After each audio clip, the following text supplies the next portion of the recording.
Welcome to another live stream watch along reaction. Tonight we are watching and reacting to Orlando City SC versus CF Montreal in the Leagues Cup 2024 group stage, Eastern group stage, the eastern side of the bracket. There are 7 groups in the East. That means 14 teams advance, plus, of course, the bye of the Columbus Crew into the round of 32. That is 15. There will be a crossover team into the eastern side of the bracket. One of the Western teams will jump over because there's 8 groups, and that would mean 17. So, right, 16 v 16, right? But this is a team that will stay in the East no matter what. Depends on, well, one of these 2 teams will. But Orlando versus Montreal, Eastern group stage, group 2. But it is the Eastern group stage. First match of the groups, the first match of the tournament, or at least, well, one of the 2, but I chose Orlando, Montreal because, well, yeah. So, why not watch our rivals? With that being said, Orlando City contra CF Montréal in El Leagues Cup Grupo A Oeste. Grupo 2 Oeste. Starting 11s are as follows. Pedro Gallese, the back 4, Dagerdan Thorhalson, David Brekolo, Robin Janssen, Kyle Smith.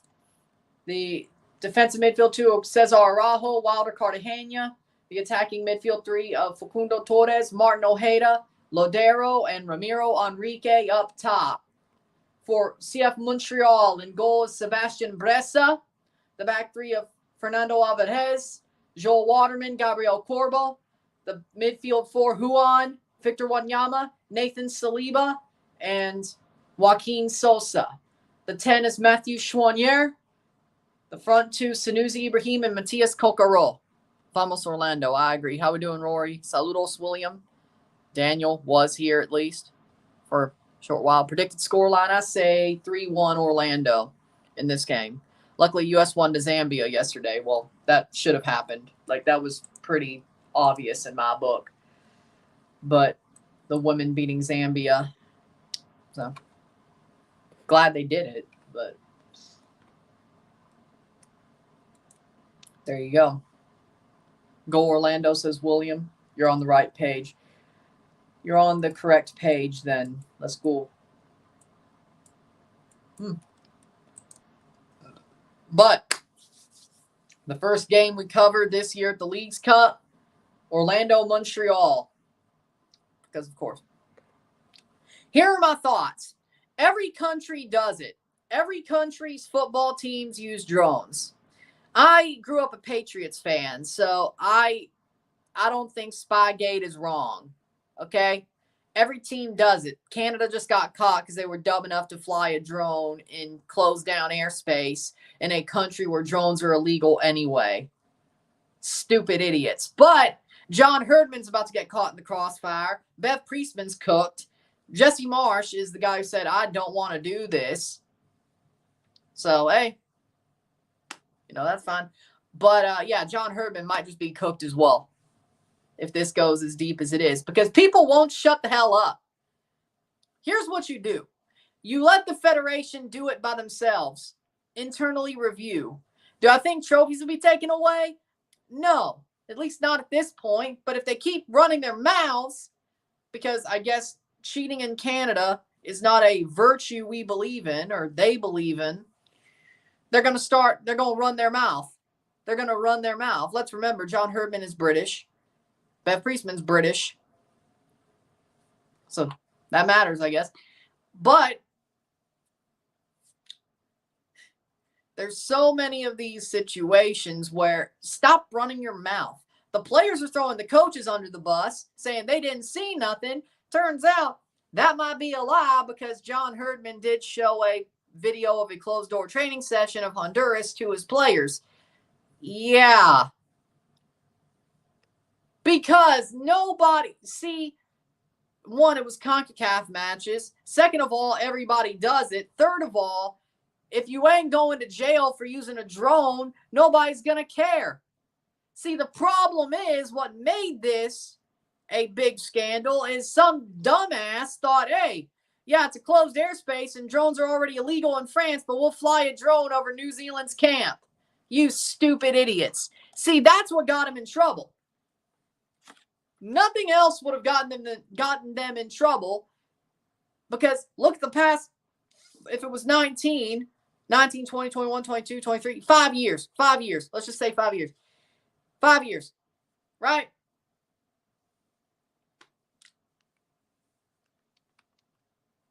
Five years. Right? You go forward and nothing happens. Then the Olympics are a lot more sportsmen than anything else. But, basically, Canada's dumb. And that's what got them in big trouble, is they're dumb. But now, since it's a big old international incident and it has laws behind it, and somebody's going to jail or at least get a suspended sentence, well, you're a dumbass. And then it becomes a mountain out of a molehill. And then you got a guy like Rick Westhead, where you say his name, you don't want him to appear. You don't want that man to appear. That man appears and writes a story about you, you're cooked. And people are talking to him and telling him, well, the players didn't do this, and John Herdman was really fond of drones, and yeah. How about, if you're Canada, shut the hell up and close ranks? Right? Don't talk to Rick Westhead. Don't. That man writes a story about you, you're cooked. Hey, I respect it. I don't think I've ever seen a journalist so effective. He writes a story about Donald Trump. That'd probably be something that would finally take down Donald Trump. That's how effective Rick Westhead is. That man is a boogeyman. I'm just using that as an example, by the way. Nobody could do it, but Rick Westhead could. I'm surprised freaking MSNBC hasn't called him up yet. Because that guy's boogeyman. You don't want that man writing a story about you. You just don't. You just don't. That man blows the lid off of everything. He went after the Federation during the Federation strike. Of course, the World Junior scandal. He blew the lid off that. And now this. I believe this man legit. His pen is the Death Note. His pen is the Death Note. He writes your name down, you're cooked. You write something about you, you're cooked. That man's pen is the Death Note. Rick Westhead. Like, what, who did what? I hear his name, somebody's like, my answer is like, who did what? I'm like, who did what? And who's cooked now? Who did what and who's cooked now? That's basically it. But basically, Canada, shut the hell up. Shut the hell up, Canadian soccer. Close ranks. Don't let that man write about this. And just deal with it inside the Federation. Do you want to lose your trophies and lose World Cup spots and make this worse than it has to be? Shut up, Omerta. Learn some from Tony Soprano. Idiots. I mean, I understand the take, but everybody does it. I'm sure America's done it. I'm sure. I don't know. I bet the CONCACAF Champs Cup is a lot more higher ranked than everything else. I made a parlay today. Orlando to win. Red Bull to tie or win. Pumas to beat Austin. Miami to beat Puebla. Chivas to win or tie for San Jose. I like that parlay. Good parlay. I guess if it's a tie, the penalty shootout doesn't matter. 22nd is Timbers. Good. It's a good parlay. Yeah, Chivas Chicago Red Stars playing Summer Cup tonight. Yep, NWSL Summer Cup. How we doing, Henry? I'm not saying Argentina didn't deserve any of their recent international trophies, but I guarantee you that if Argentina were in Canada's situation, drone scandal instead of Canada, they may say, oh, it's fine. Argentina's allowed to do this. Argentina doesn't give a shit. It's the personality of Canadians. It's the personality of Canadians. Cheating is not right. I mean, there are Canadians who would cheat on their taxes or in sports or whatever, but overall, it's not a culture that supports cheating.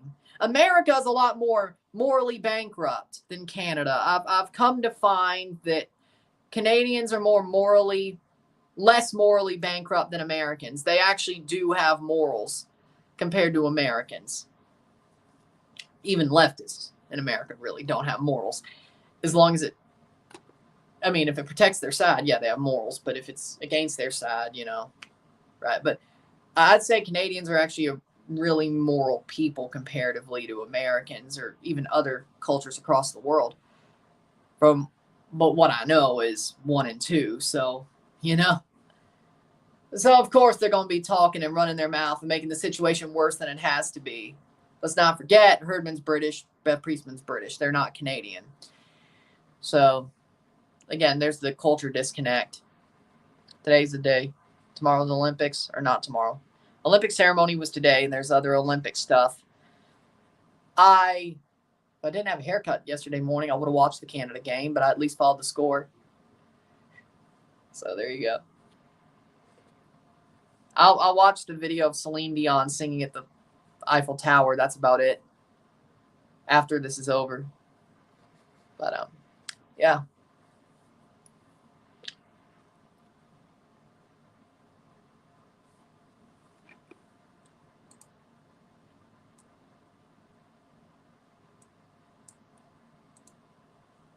Not doing a watch along for USA tomorrow? No. It's a Toronto day, buddy. Besides,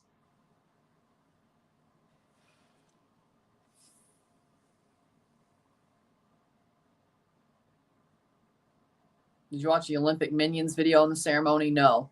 But I guess I could look that one up too. But we're waiting for this game to start. We've already went over the 11s. We'll do that again once they show them. They didn't show the 11s right before I could start.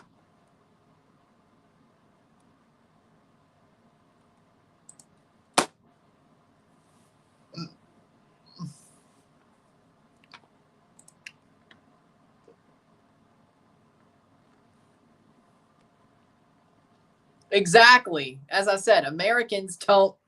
And besides, it was the Open Cup. Only people like us watch the Open Cup. So there's that. But it also is Americans are a little bit more morally bankrupt.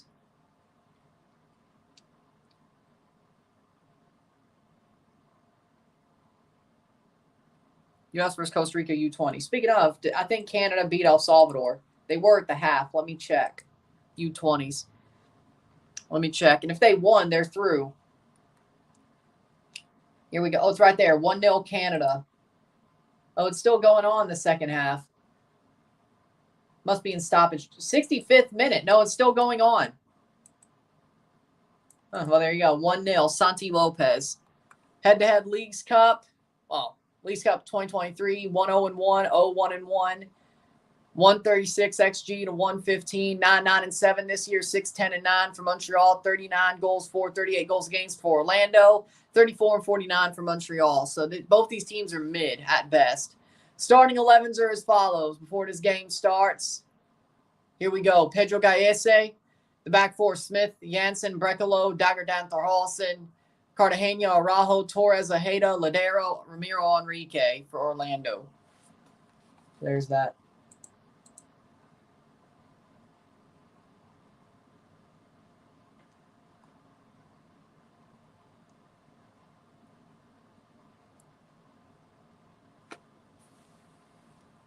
Leagues Cup 2024.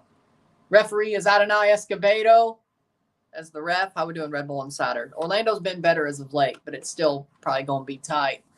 I wouldn't be surprised if we got a penalty shootout here. Wouldn't surprise me. VAR referee Melissa Boras, Pastrana, and Basue.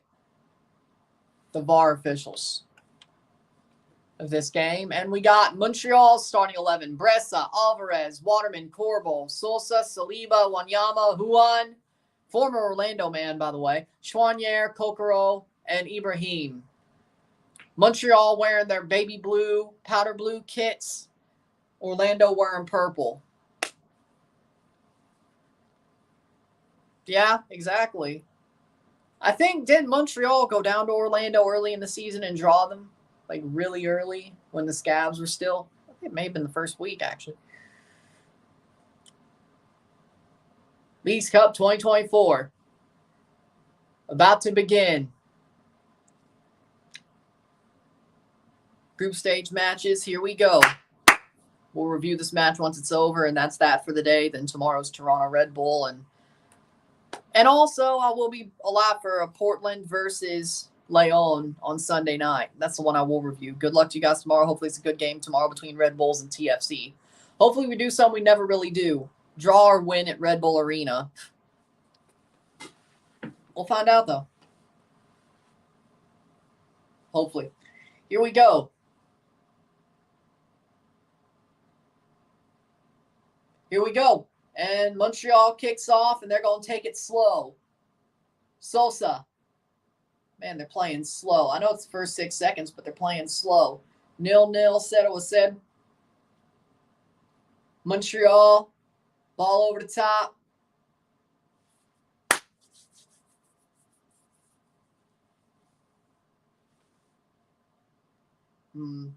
Heads over. Brought down by Wanyama. Kind of sad no watch along tomorrow. I'm going to be live for Toronto versus Red Bull. What do you mean? You mean the USA game? Okay. Be sad about that, but Leagues Cup's more entertaining than the Open Cup. Don't say that. The Open Cup people are going to get mad at you. 1 minute in. The Pro Rail crowd's going to cancel you. Don't say that. Is Orlando supporters boycotting the tournament? I think I heard something about that, yeah. See, Orlando fans are going.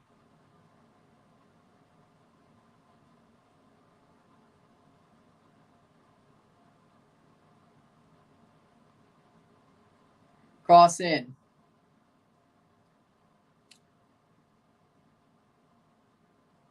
It means I got to go over to tactical for the USA game. I don't see what's so bad about that. I like tack. Wanyama plays it over to Sosa. I mean, Orlando's pressing well, but 2 minutes in. Really slow game so far. Really slow match so far.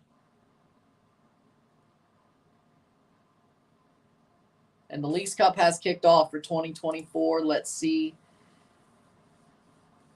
Orlando and Montreal got kicked off first, so we are watching game number 1 of however many of this tournament. Over the top, headed down. Saliba doesn't get there. Back to Orlando. The Open Cup is magic.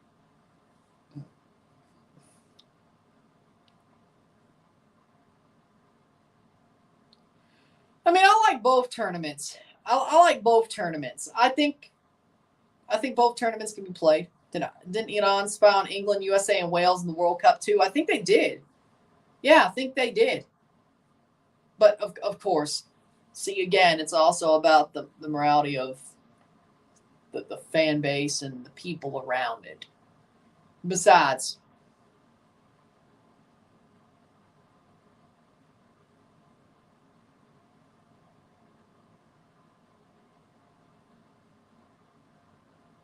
is boycott real? Yeah. Like, there are a lot of supporters groups that are boycotting Leagues Cup through the MLS side of things because of the Open Cup fiasco.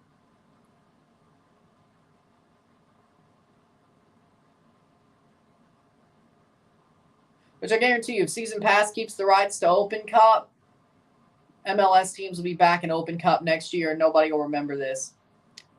Trust me. I have a big feeling about that. I have a pretty good feeling about that. Cartagena played forward. That's an opening ceremony. All I know is, I mean, I saw the pictures. It looked cool, but all I really want to see is the clip of Celine Dion singing in front of the Eiffel Tower. Oh, and I guess the Minions. Little skit they did.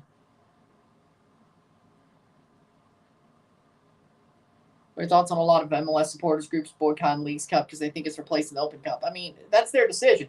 Shot! How do you round the keeper and not... Oh, what a save. How do you round the keeper and not score that?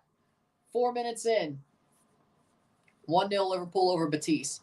But I mean, hey, I don't blame the MLS supporter groups to boycott the Leagues Cup. I understand that Open Cup means a lot. And I think if that's what you want to do to prove that Open Cup matters more to you and should be respected to an extent that MLS doesn't, which I think it was a power play, but we'll get there. I think it was a power play, but we'll get there. I understand it. I understand why MLS fans, supporters groups are mad. I get it. I like both competitions. Now, I think it was a power play. I think the Open Cup fiasco was a power play. Header, what a save by Bressa. I think it was a power play. Because now you notice the Open Cup from the quarterfinals on was on Apple TV. The rights are going to stay with Apple TV. So MLS Season Pass has Open Cup now. Now that they have that, they're going to be like, oh, we're going to put all the MLS teams back into it next year, 2025. Be like, but what about the fixture congestion? Oh, we didn't care about that. They're going to say it in a more conscientious way, but it's going to be like, oh, we didn't care about that. We just wanted the rights to Open Cup on our service. And guess what they got? I guarantee you it was a power play. I guarantee you it was a power play. I'm going to put my money on it right now. That was a power play. MLS pulling what they did with the Open Cup was a power play to get the rights for Open Cup. And then next year, all their teams are back in it for Apple TV. Shot save by Gallese. Goal for DC Benteke, but it was offside. Yep. So my point being is this. I think every MLS team will be back in Open Cup next year. I have a very good feeling that's going to happen. I think they pulled a power play to get the rights onto Apple TV for the Open Cup from match next year. It's going to be the whole tournament. And I think everybody's going to be back. That's just my hunch. When I'm right, I'm right. I don't think it matters about. I think they used fixture congestion as a excuse, but really they just wanted the rights to the tournament. Shot block, because we all knew. Goal! Goal! Goal! Dagger Dan Thorhalsen puts in the dagger for Orlando. 1-0. 1-0. A couple of rebounds, but it falls to Dagger Dan. And there's your goal. 1-0 Orlando, 7 minutes in. 1-0 esta noche. Dagger Dan Thorhalsen.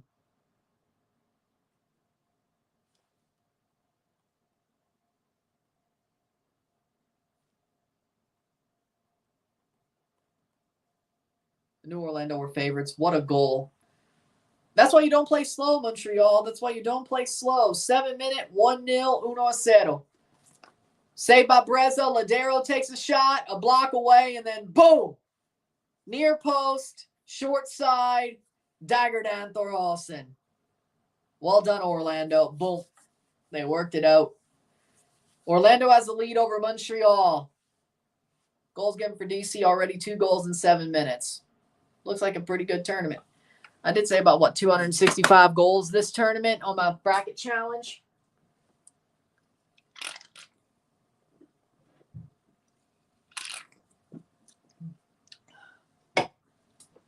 There you go.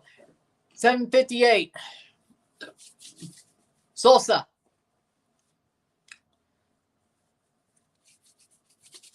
If you really want to invest in the Open Cup, do what they do in Europe. Take 1 weekend a month, pause league play all the way from MLS to USL League 2 and have Open Cup weekend. I agree with that.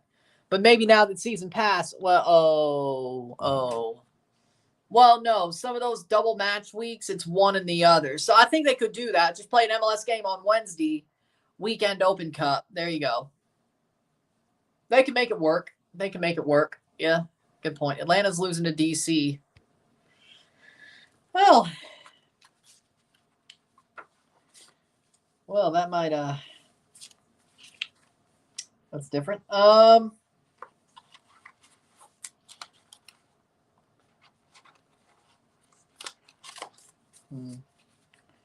need that. Oh, wait. Nah, I do keep them.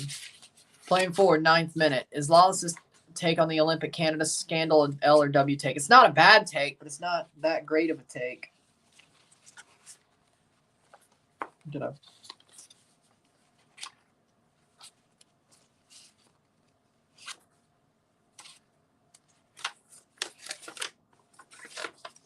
No. Trying to find it. He was a yard onside. Every season, same thing for Montreal. There's always a hole in Quebec. Where the hell did my Leagues Cup stuff go? Oh, here we go. It's these three. Yep.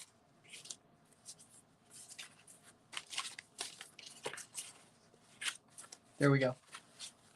Lord Donaldson, Chicago Red Stars coach.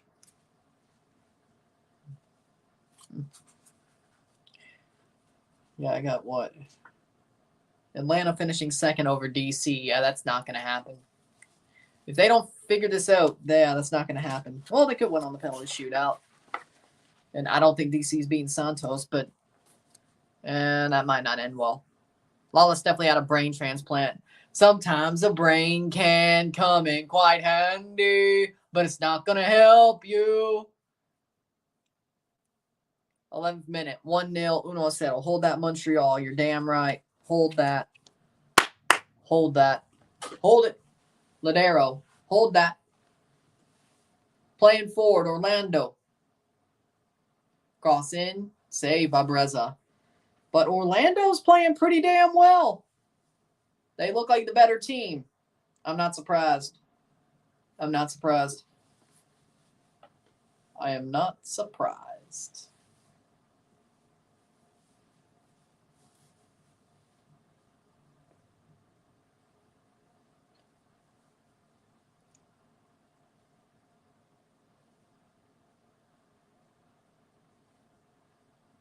Watched Christian Pulisic on Jimmy Kimmel's show last night? No. I did not watch the Jimmy Kimmel. I only used to watch Jimmy Kimmel, 9 years ago? Like 9 years ago to like 7 years ago.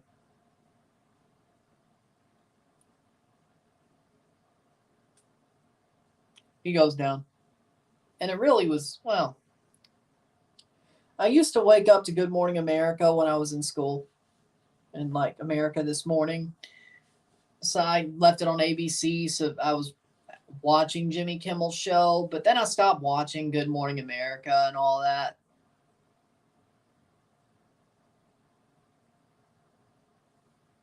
Yeah, Pulisic and Zlatan were on CBS this morning. Here, what did I miss? Montreal got scored on. Dagger down, Thor Halson scored a rebound goal 7 minutes in, near side. Who's better, Conan or Jimmy Kimmel? Conan. If you're going to give me one of those two, Conan O'Brien. I like Conan. I think he got screwed over as well, but Jimmy Kimmel,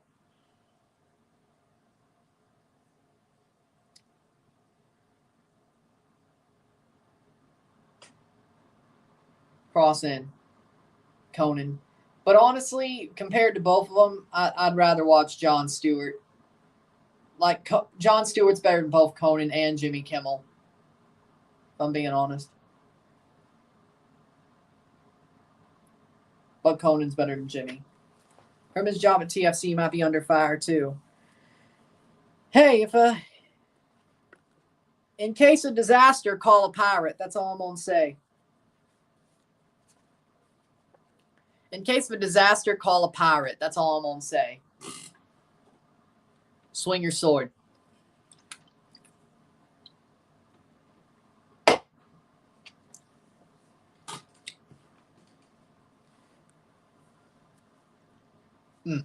I'm just saying.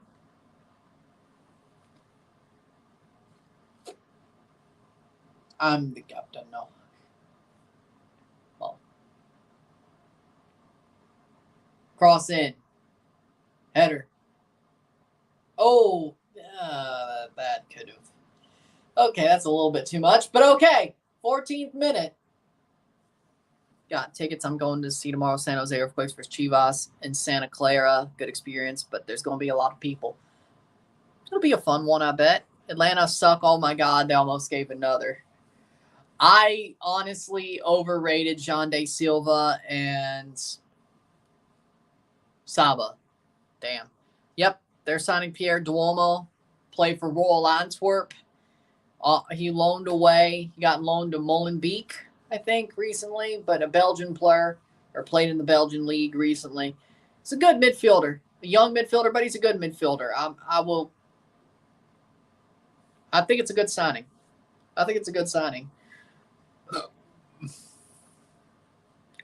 We'll see how it turns. I mean, I think he's overblowing it to troll. I don't think they'll take away any trophies and medals, but yeah, that's the Canada scandal.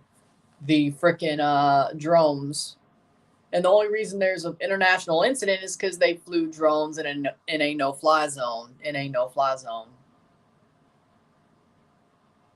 But that's probably why. That's why it's worse. Oh, really? It gives me an idea. I don't know. Well, shit. That is true. Well, no. Who knows? If they're going to trade Tanny Oluwaseyi, you're going to sign a DP striker when Tanny Oluwaseyi's played good all year. Okay. And they're not really getting rid of Timu Pukki. It might work. We don't need to see Tanny Oluwaseyi treated like a super sub or a third striker. I got an idea. Prince Owusu to Minnesota for Tanny Oluwaseyi. Do it. Minnesota's about to do something stupid. You jump on it. That's my opinion. We don't need a DP striker if we got Tanny Oluwaseyi. But Minnesota's signing a DP striker. They're dumb. Isn't it because Malua is going back to TFC Academy? No, he's probably going back to... He's leaving TFC entirely to go to, like, Egypt or something. Not back to his old club, Sundowns, but he's going back to... Is that why Duomo? Well, he's more of a midfielder, not a winger. But, you know, we already got Tyrese Spicer. So when Tyrese Spicer's healthy, we got Derek Etienne Jr. I mean, to be honest, you got Bernadeschi Insigne, Marshall Ruddy, Etienne, Tyrese Spicer. You really don't. Malula has no room anyway. Duomo's in the midfield. Duomo's a CM. It sounded like Egypt, UAE, somewhere in there, but it's back in the Arab world or Africa where he's going, somewhere in there. He's not going back to his old club either, but that was the rumor I heard. I think it was Egypt off the top of my head, but it could have been the UAE. But he's leaving the club, it sounds like, which they didn't even really try to play him. But tomorrow, Manchester City plays AC Milan. Arsenal plays Man United. 2 big games tomorrow in the preseason. Yep. 17 minutes, 1-0, 1-0. But again, or if the deal hasn't gone through yet and he just wants to leave, we trade Malula and Owusu for Tanny Oluwaseyi. And if we could somehow get Kervin Arriaga in there, we do that too. But we have more CM. Yeah, that's true. Well, can we play center back? Maybe not. Just Tanny Oluwaseyi. Larea left back or right back. To me, he can play either side. That's the problem. I think he's better on the right, though. But he can play both sides. But personally, put him on the side. Insigne is more the left, yeah. So put him on the right with Bernadeschi. It's pretty damn good when they do that. They play well together. They play well together. So I think Larea is better on the right.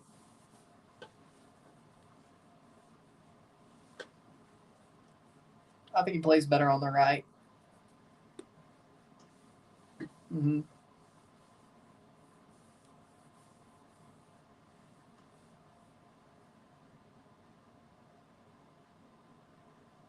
Well, technically we don't because we play a back three. We have wing backs. But he was out for most of the season, so Bernadeschi really just played wing back. So technically, yeah, I mean, Gomis is more of a center back. Wingo, on the left. Petretta on the left. If we do, Jaquil normally plays the wing, but if he does, he plays wing back. Robert Taylor's going nowhere, staying in Miami. Yeah, besides Richie, I don't think we have an out-and-out right back. I don't think so. Either we put a winger there, or we put Bernadeschi in there at wing back, and then honestly we're running wing backs. You know what? You got a point. Like, besides Richie, who can play both sides, we don't. We don't. Huh. He's got a point.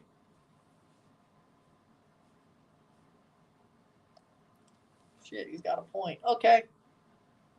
Well, we could call up Nathaniel Edwards, but from TFC2, like we did for that Saint Laurent game, and he played pretty damn well. But again, that was Saint Laurent.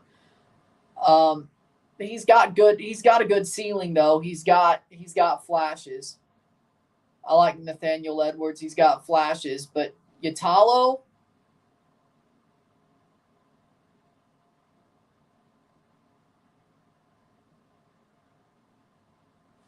Wingo, your backup right back. You play both right back and center back. Yeah, problem with that is Richie. So what do we do? We play him on the left instead of Petretta. We move Richie to the left and take him away from Bernadeschi. We play him on the left. Uno. Montreal's about to tie it up. No striker scored more than 10 goals at TFC. Yeah, Atlanta. Oh, Atlanta finds an equalizer. Good. Save my prediction. If that goes to penalties, I might just push on and do the penalty shootout for that game as well. If this doesn't go to penalties. Do you count Rawlstead as... Oh, hell no. Hell no. Center back. The dude's a center back, and barely a center back at that. The man is a... Danny Rios scores for Atlanta. Daniel Rios. No. Dude's a center back, but he's barely a center back. Dude's a tronco. No. Tronco means you can't run. Well, literal translation at least. No, the dude's Bambi on ice. That's what I count him as. I wouldn't play him at all. I'd throw that man straight out the team. I wouldn't even play him on TFC 2. No. Get him out of here.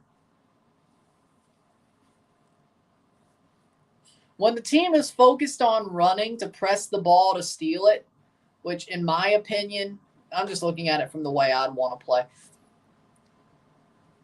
I don't think you should play. Oh, look, they added some new match trends. That's new. Is Breza the Montreal #1 usually? No. I don't know why he's starting.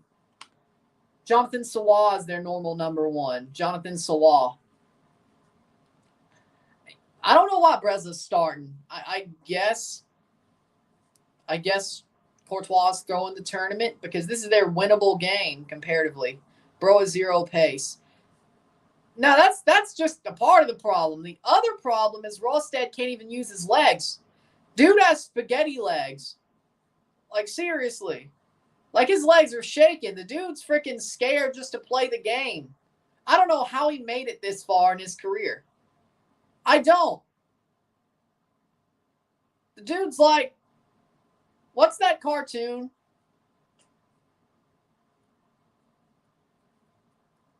It's like, oh yeah, he's like one of those backyard football characters. He's like one of those backyard football characters. Sigurd Rawlstead. It's like one of those backyard football characters. His gimmick is he's scared. He's chattery. That's what he is. I don't mean a talker. I mean a scared little punk. Like, you know how Dmitry Petrovic is the freaking brainiac and Pablo Sanchez is the all-around badass in backyard sports? Yeah. Sigurd Rawlstead comes straight out of backyard sports and never got out of that phase. Cross in. Header. Here's a historical fact about U.S. soccer. DC United defeated Vasco da Gama, won the Copa Interamericana. Unfortunately, that was the last edition of the tournament. Well, it could be the last edition if they don't play the one they were supposed to play this year with Miami, León, Pachuca, or Miami, León, Fluminense, and Universidad de Chile. If they don't play it, yeah, it's the last edition. It should be played this year. Liga de Quito, my bad. Oh, yeah, the other team was Liga de Quito, my bad. But, yeah, it should be played, but we don't know because they ain't said nothing since, last November? Courtois should have never left Crew 2. He had a huge following, good team with the Columbus second team. Yeah, but Montreal was like, oh, shit, we screwed up letting Wilfred Nancy go. Let's get his understudy at Crew 2 and bring him over to try to fix the mistake. But, of course, in true Montreal fashion, it blew up in their face like one of those Acme guns. They shoot it, and it just blows up in their face instead of shooting forward like one of Wile E. Coyote's guns. It blew up in their face so badly. Vasco da Gama have fallen off recently. Same thing with Fluminense. Yep. None of our CBs have good pace. Well, I mean, if you play Nixon there, but I think when it comes to center backs, you always have to have one that's better at defending. If Rosted had no pace but could defend, and he wasn't spaghetti-legged, I wouldn't be as mad at him. But the dude can't defend either. Like, the dude is not sure in his tackles. The dude is not sure in his defensive ability either. Nixon Gomes has pace. If you want to throw him at center back, Mabica, I think he has pace. He can use his he uses his body well, but John Herdman hates him for some reason. I think Mabica, and I think when he does get put out there, he's put with the Chuckle brother. He's put out there with Sigurd Rosted. Of course he's going to look bad. He's a young player who knows how to use his body, who has somewhat good pace, but sometimes he sort of gets himself caught out of position because he's either trying to protect Rosted, sort of how Mavinga tried to protect that back line the last couple of years of his career. It didn't really work out because he was losing his pace. Yeah, that's sort of what Mabica gets himself in trouble with. And Herdman's using it against him, even though it's that idiot Rosted who's put him in that position. He's throwing Mabica under the bus and letting Rosted just skate. I don't like it. 2-1 last-minute winners for Canada. Let's go. Montreal's down 1-0, but we'll see. 2-1 DC. And the U20 balls at the last second, 2-2. I guess we needed drones for the U20 team. Well, he's probably going to leave. Well, you're talking about Malula. I said Mabica. You're talking about Malula. Malula's a winger who... Well, John Herdman don't like him either. That's the only thing similar. John Herdman doesn't like him either. Yep, Menjivar in the 90-plus 5th minute. 2 minutes later, they blew it the last second of the game. If this score holds, what is the standings?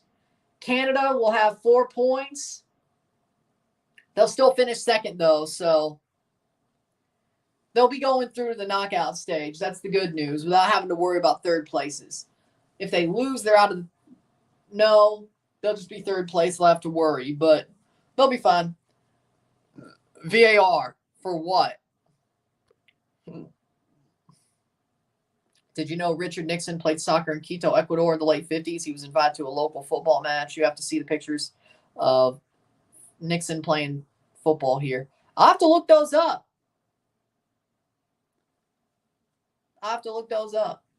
But that's nice. That's actually cool to hear. But Orlando sort of calmed down since they scored their goal. Montreal's had some possession, but I think Montreal's playing right into Orlando's hands. I don't think Montreal look good enough in this match. Suffice it to say.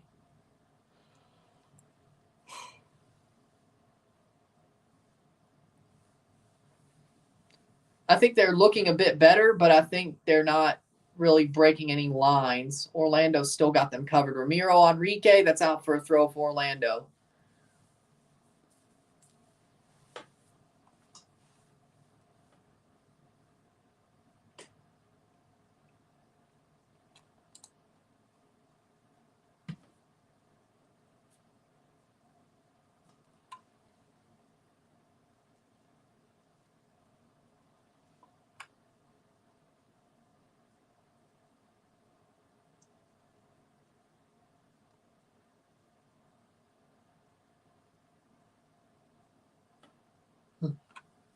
30th minute. Goal chopped off. Disallowed. Canada got the winner. Good. So it's 2-1 Canada. Goals off. Do you see Osorio as a cam? See, no, not exactly, but where do we put him? Like, if we have Coelho and Flores, he kind of has to play the cam role, which he could do, but he's more of a dual 8 playing as a cam, which doesn't really work. But you can't push Davy Flores out of the 11. And Osorio's going to start until Coelho gets back. I believe that as a dual 8. But you can't take Coelho out of the 11 once he's healthy. Like, once he's back in the 11, you can't take him out. Maybe every so often, but there's a water break. But I don't think you take him out. So basically, if you want Oso to play, which this team needs him to stay at least balanced, you have to play him at the 10. Or if you get somebody who's more of a 10, you have to put him, you have to take out one of Flores or Coelho, which you shouldn't do, frankly. I think Montreal plays the same system Columbus does, exactly. Because it's the same system that Wilfred Nancy played. The only thing that changed was that 1 year where Hernan Lozada was manager. But now they're back to the system Nancy played. Still plays. That's why they were trying to fix the problem when they got Courtois. Which, of course, it blew up in their face. But 1 second he's striker, next he's a center mid. See, that's why I said Oso's box to box. He's a dual 8. He can do anything. He's not a center back, but he can drop back and defend if need be. He can go forward if need be. But wherever the team needs him to keep stability, he's there. Oso, and maybe that's why he should play the cam and why he can play, but he keeps the team stable. See, if you watch the skid when he was at Copa and when he was hurt, he keeps the team stable. And we really don't have that. I'm not going against Coelho and Flores here, but Flores is more of a destroyer, and Coelho's good on the ball, and he can play good midfield, but he's not seasoned enough to keep the team stable like Oso does. Oso is a player who, he is a deserving captain. Him having the armband when he's on the pitch, he deserves it. Oso deserves wearing the armband because he is a very good player to keep the team solid. And we saw it during the skid. I was like, he might just be washed up. But then we watched him play without him, and it's like, oh. And then he played with Canada during the Copa. He kept them stable as well. And I'm like, hold on. He's still a really good player. He may not be fast, but he's where they need to be to keep the team stable. 3-1 DC. Oh, my. Okay, I overrated Atlanta.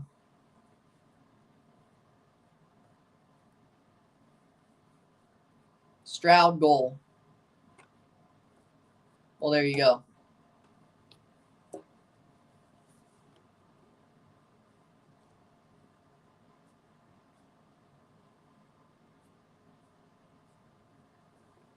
Lamau. But again, I think Jonathan Osorio is a very good footballer. He's like 32. Yeah, exactly. But he's seasoned.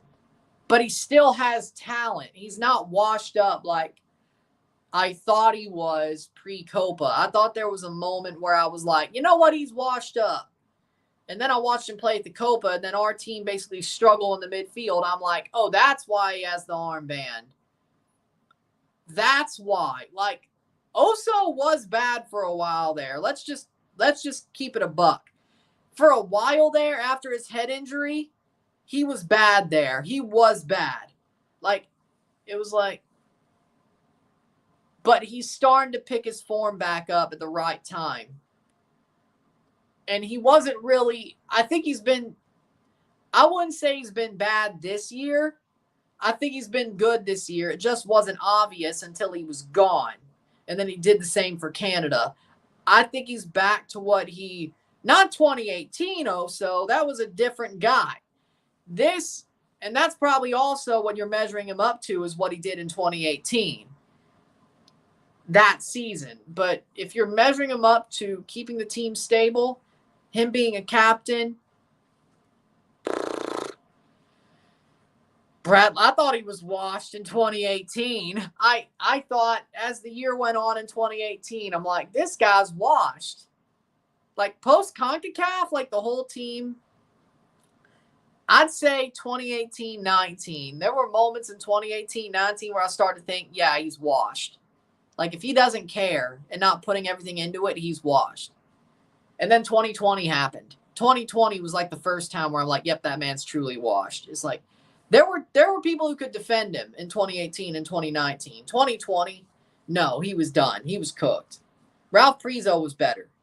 Like I said it back in 2020. Ralph Prizo was the better center mid. When Bradley got hurt and Ralph Prizo came into the team, it was pretty obvious that Ralph Prizo was the better midfielder. At least I thought so. The team was slower with Bradley. Wide shot, goal, goal, goal, goal for Orlando. Nope, it's off. No, I think it's offside. Torres, it's offside. Torres slid in, but he's offside. But 2020, when Ralph Prizo was on, yeah, that was, some of it was during their skid, but it was never Ralph Prizo's fault. Ralph Prizo made the team play faster, I thought, than Bradley. The team played a lot slower with Bradley in the midfield, especially 2020, 21, 22, 23.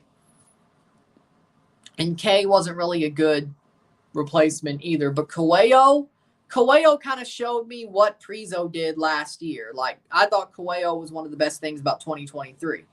When he replaced Bradley in the midfield, because sometimes Bradley did play center back when he played, but when Bradley was hurt or not playing center mid, Coelho showed what Prizo did. The team did play faster to a certain extent with Coelho in the midfield in possession. Now, of course, the team sucked, but 37th minute. But I thought that he sort of showed what Prizo did when he was on. So, yeah, Bradley, I think 2018-19, there were signs that he was turning into washed, but I think there were that he was washed at the time, starting to get there, but 2020 was the cutoff. And I think we should have never got rid of Ralph Prizo, and if we didn't, we could add Moise Bombito as well, which that would have been great. But, of course, Bob Bradley's an idiot. Just imagine how much better this team would be if we kept Schaffelberg, if we kept Prizo, and we ended up drafting Bombito. Just imagine right now how much better this team would be. Yeah, I think, yep, that's offside. The first striker, Ramiro's offside. So yeah, that's correctly offside. DC just hit the post. Yeah, DC's beating the shit out of Atlanta. You can't say anything else. That's exactly what they're doing. But, nah, he's offside. There's no way this gets overturned. There's no way this becomes a goal. There's no way. There's no way. There's no way.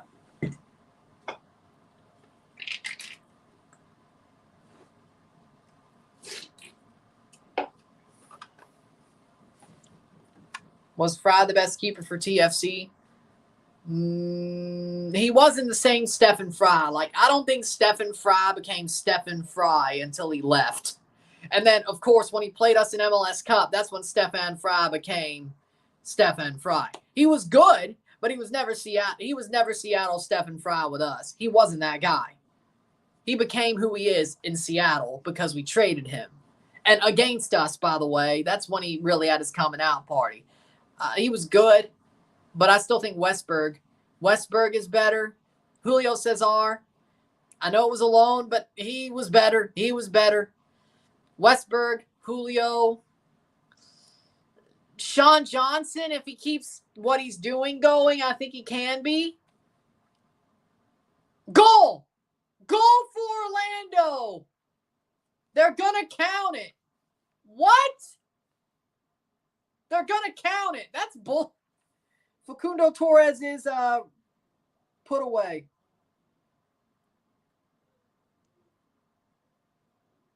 Facundo Torres scores a goal. 2-0 Dos Acero. Yep. Yep. That was a fun night. It wasn't.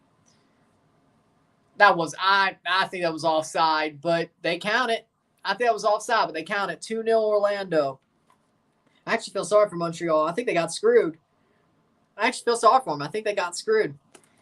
I think that was offside. I think they got screwed. I don't know why I care, but I think they did. I think they did. Facundo Torres puts away the ball, the lunging ball, and slides it in. 40th minute, Facundo Torres. 1-0 or 2-0 esta noche. 2-0 Orlando. I think Montreal just got screwed. 7 goals in 2 games in the first half. What a match better than Euros or Copa. Saba scores for Atlanta 3-2. Holy crap. I should have done the DC Atlanta game. I mean, this ain't bad either, but that DC Atlanta game sounds like a damn barn burner. I should have done that. But of course, when the rival has something to do with it and they're one of the 2 first games of the tournament, I'm probably going to lean towards that, right? Don't blame me. 41st minute. I thought that was off. I think Montreal got screwed. I think Montreal just got screwed. I think that Torres goal was offside. I think Ramiro was way offside when that ball was crossed in. And he did interfere with the play. He pulled the keeper out to where that ball kept lunging. It beat the keeper. Torres could slide in. That's offside to me. That's all. I think they got screwed. I really do. The ball was played. He was way offside. He tries to play it. It bounds through. Yeah, I think. I know I'm surprised I'm admitting I think they got screwed. But I think they got screwed. MLS is looking at a rule to implement next year where the captains can only the captains can talk to the referee. I think that's the right way to do it. 2-1 Canada over El Salvador U20. So they won the group. 7 points. Let's go. They won the group. Some weird refereeing. Chouanier. I feel like that was offside. Ladero, Smith, 43rd minute. Orlando's header. Wide. Way wide. The camera didn't even catch it. It just kept going, hey. It's like that ball vaporized into the air. Ramiro Enrique heads it, and it's, way wide. Waterman got in there. US U20 swept their group. Canada 1-2 and drew 1. They drew at the last second to Honduras.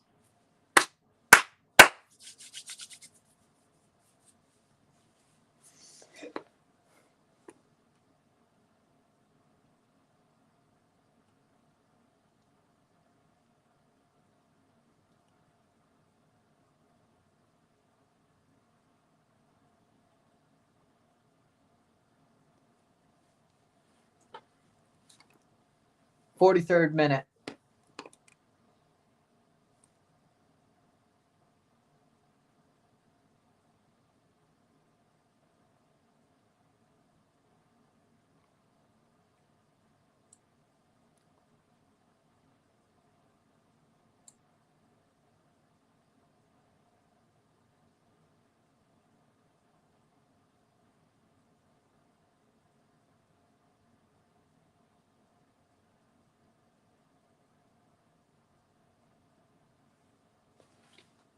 If New Orleans has a club, which conference would they play on? If they were an MLS, I would say they'd probably be one of those swing teams. Like, they may start in the East, but they could swing to the West depending on who comes into the East. And if they're in the West, they could swing to the East depending on who comes into the West. Kansas City used to be that swing team, and then Nashville did it recently. Yeah, New Orleans probably be that team. They'd probably be like, it's either them or St. Louis. At this point, it's either them or St. Louis to be the swing team if there's ever needs to be a swing team. Now, of course, with St. Louis in the league, it would probably be St. Louis. But St. Louis could be in the East pretty easily. They could be in the West pretty easily. if there ever is a situation where a team swings over to a different conference, St. Louis is probably that team now. Nashville was sort of probably the most normal team to swing. Well, them or Chicago when they swung and moved to the West. They started the West, moved to the East because COVID. 2022, they moved to the West because of Charlotte. They came back to the East when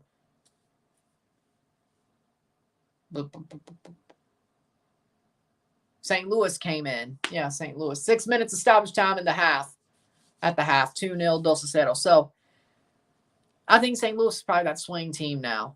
Now, of course, if New Orleans got into the league, they'd probably be that swing team. Either one.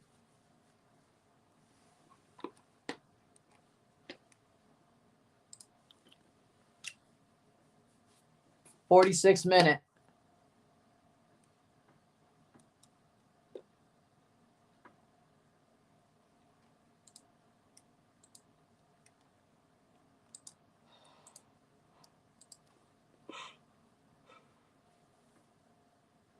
Jamaica U20s, 0 wins, 0 wins, 0 draws, 3 losses.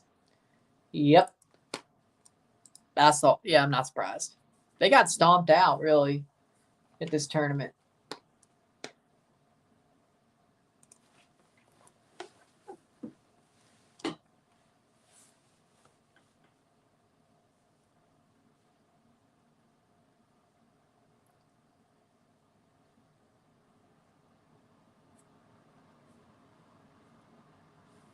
Orlando number 3. They're playing forward. Halftime stoppage. Herdman is English. Yep. Bev Priestman is too. Ramiro Enrique.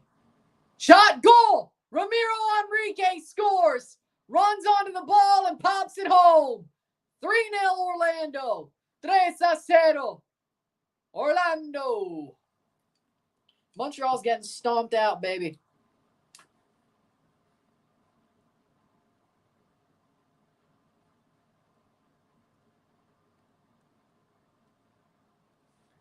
$45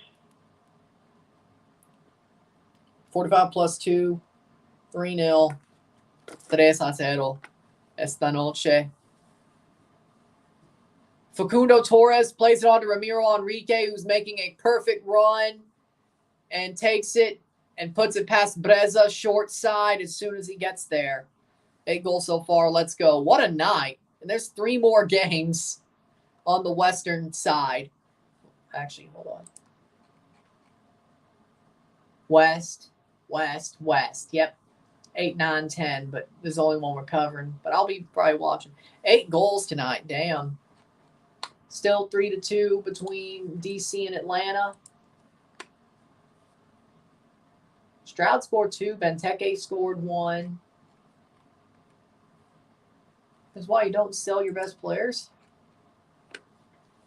48th minute. 51 minutes is where this half will end.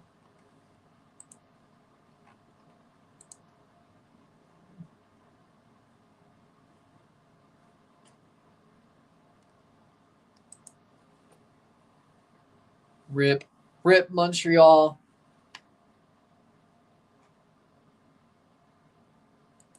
Rip Montreal. Will Duwama be better than Longstaff? Yes.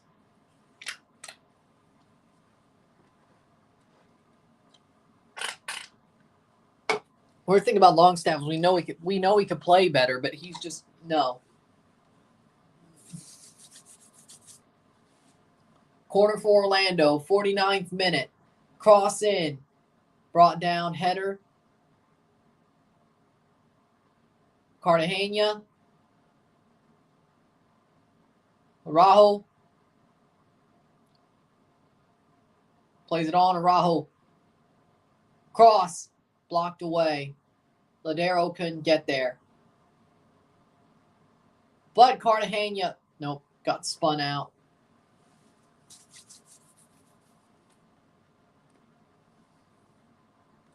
'50th minute.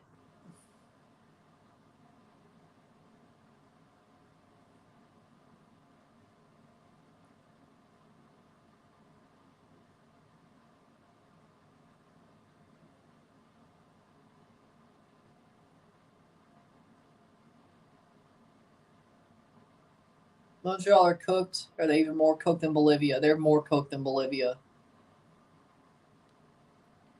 Which I don't hate that they're cooked.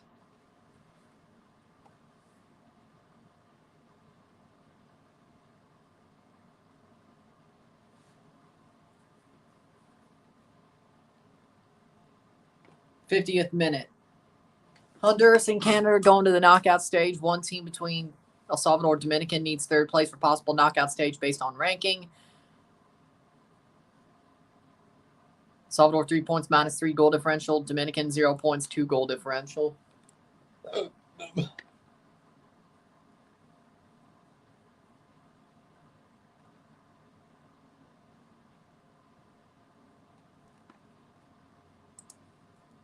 51st minute. 10 seconds.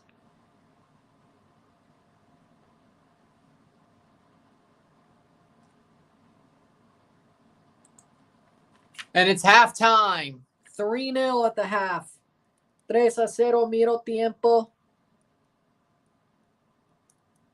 Esta noche.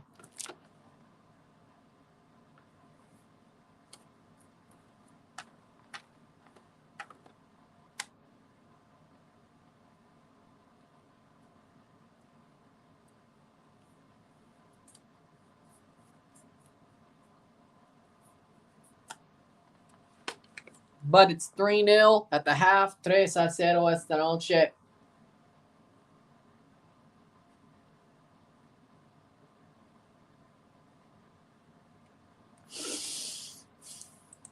Pretty good half so far. 3-2 halftime for Atlanta versus DC as well. Atlanta down 3-2. But they can come back. And let's remember, if it's a tie game after 90 minutes, we go to penalties. That might be a thing Atlanta, DC, but that certainly will not be a thing for Orlando, Montreal. I think Orlando will at least score 1 in the second half. So that, even if Montreal could score 3, that's probably not. That ain't changing. So with that being said, we'll take a short break at the half, talk about the stats, get this one going. Sit tight. 3-0. 3-0. Halftime, medio tiempo. Sit tight, be back.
All right, we're back. Surprised Orlando fan isn't here. I think he's watching the game, but sometimes he just doesn't show up.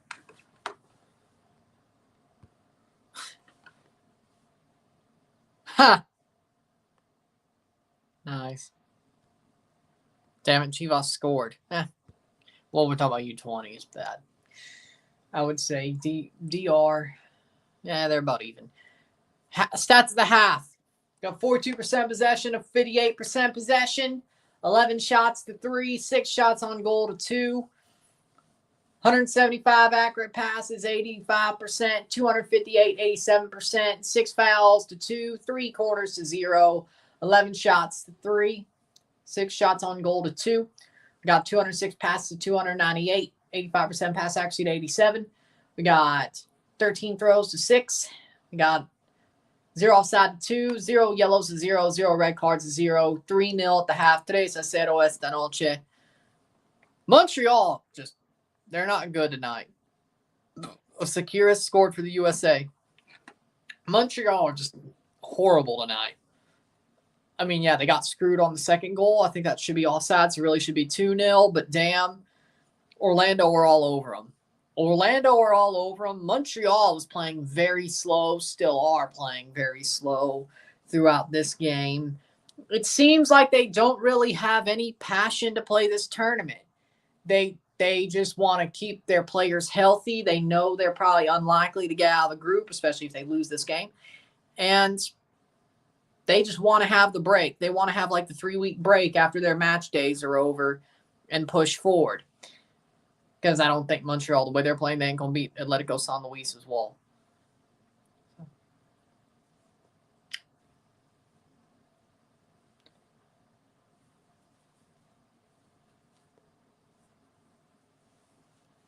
It is what it is, but Montreal not playing, they're playing horribly. But I think they want to take the break. I think Orlando want to go for a trophy. I think San Luis will be going for a trophy. So there's that. Yeah, I'm not surprised. I mean, especially when Canada keeps talking about it. Like, Canada are legitimately, how do I put this? Shooting themselves in the foot, talking about the scandal. How about you shut the hell up? You don't you don't self-snitch. You don't tell people like Rick Westhead everything about the damn scandal. Because, like, seriously, Rick Westhead has wrote, what, like 10 stories about this damn scandal? Because people won't shut up. Either he legitimately is the Death Note and people are afraid of his name. And he's like, this Rick Westhead, TSN, do you have any info about this drone scandal? Be like, oh, like it's run through your head. Oh, shit, that's Rick Westhead. Yes, I do. And I will tell you. Because I think it'll be worse if I don't tell you. So I will tell you. Or people are just stupid and are talking and running their mouth. If people didn't talk as much, maybe this wouldn't happen. But if they're making themselves make a mountain out of a molehill, if MLS fans are making a mountain out of a molehill, or Canada fans making a mountain out of a molehill about this situation, and sitting there and be like, oh, you know, we're so wrong for this, and just basically self-snitching on themselves, well, of course we were going to lose respect for you. Partially because, yeah, you did use drones, but partially because you're being punks. Partially because you ain't owning your shit. Partially because, yeah, we spot on teams with drones. That's all we're going to say. That's all you're going to know. No, Canadian players and fans and other teams are like, oh, but the coaches did it. The players had nothing to do with it. Oh, we'll talk to freaking Rick Westhead. He'll write 10 stories about this, and we'll keep leaking to the media, and John Herdman's going to freaking talk. And how about shut up and do omerta? Be like, yeah, we spot on teams with drones, and leave it at that. And then do an internal investigation through the Federation. The more you talk, the worse it gets. No sell it. Or own your shit, but no sell it.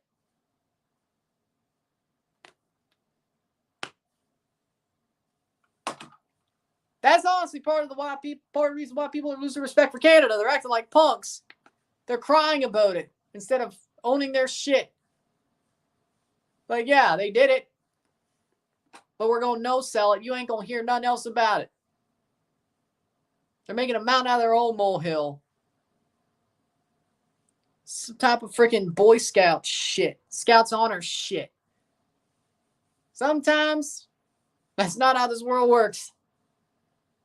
Let me tell you.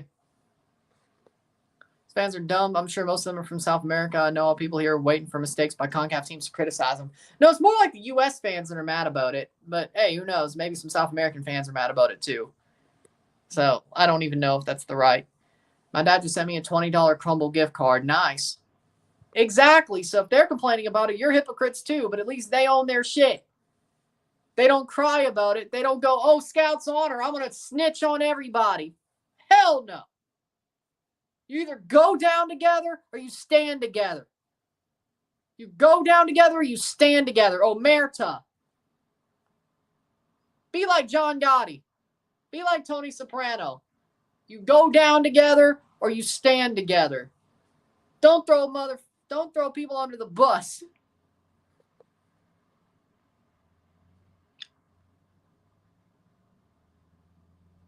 Same thing with my financial aid at college because I talked to them yesterday and the same concept you said applies. Don't say shit because the more you talk, the worse it'll be for you. Exactly. CFU Shield results in round of 32. SWA Sharks 1-0 over Paradise. Bays FC 1-0 over the Eagles. Grenades 6-2 over Defense Force. Junior Star 8-3 Dunblock FC. They're playing. How did Robin Hood do? Have they not played yet? But the second half's about to start.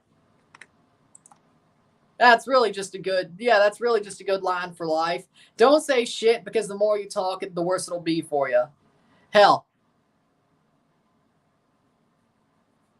And the more you talk, and here's another one. The more you talk, the more bad energy will go. Robin Hood are in the 32. Yep.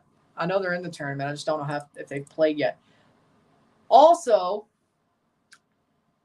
don't say anything to people because there are a lot of people who are watching you that are rooting against you that will throw you some bad energy, give you the malocchio if you tell them, oh, I'm doing this and doing this to that type of stuff. Basically, the people that you trust the most, you tell them what's going on in your life. Oh, they got the bot of the round of 16.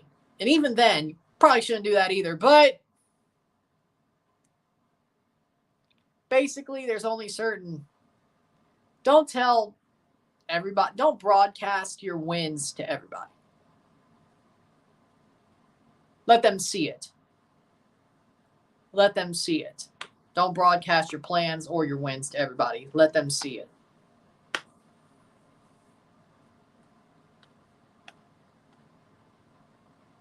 They can't give you the evil eye if they don't know about your plans.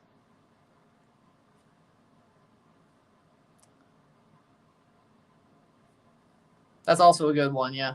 Another concept that sticks with me that my dad taught me is the concept that God gave you 2 ears and 1 mouth, which means you should listen as much as you talk, twice as much as you talk. That's also a very good concept as well. It's also a very good concept as well. I agree with that. What was I looking for? Oh, CFU Club Shield, yep.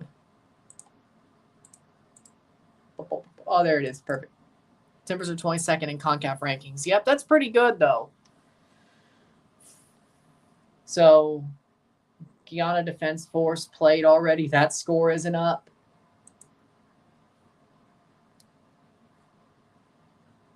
They just have news for the Club Shield. Oh, okay, so they write down the news, but they don't say anything else. No results. My mom's going to buy me the trifle tomorrow morning, going back to Crumble later in the day to... Okay. And Chick-fil-A over there. That sounds pretty good. Robin Hood Suriname versus French Guiana Etoile Matori. Round of 16. Five free nuggets because of the new Chick-fil-A games reward. 5 nuggets? That's not enough. 10's barely enough. 20, now you're getting there. But 5? Shit, I'd rather just buy 20. Shit, I'd rather just buy 20. 20, 25. Shit, I'd rather just buy 20.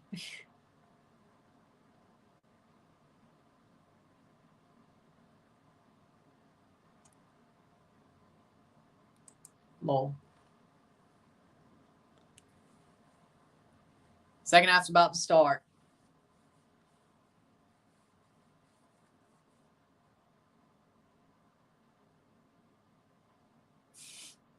Halftime USA, Costa Rica. Score. 45th minute. Oh, what a tackle there. Can Montreal start the half hot? They need to wake up 1-0. Yep, that's Sakira's goal. Yep. Montreal's shit show still. Yes, they look horrible right now. And honestly, part of me loves to see it. Well, all of me loves to see it, but I can't admit that right now.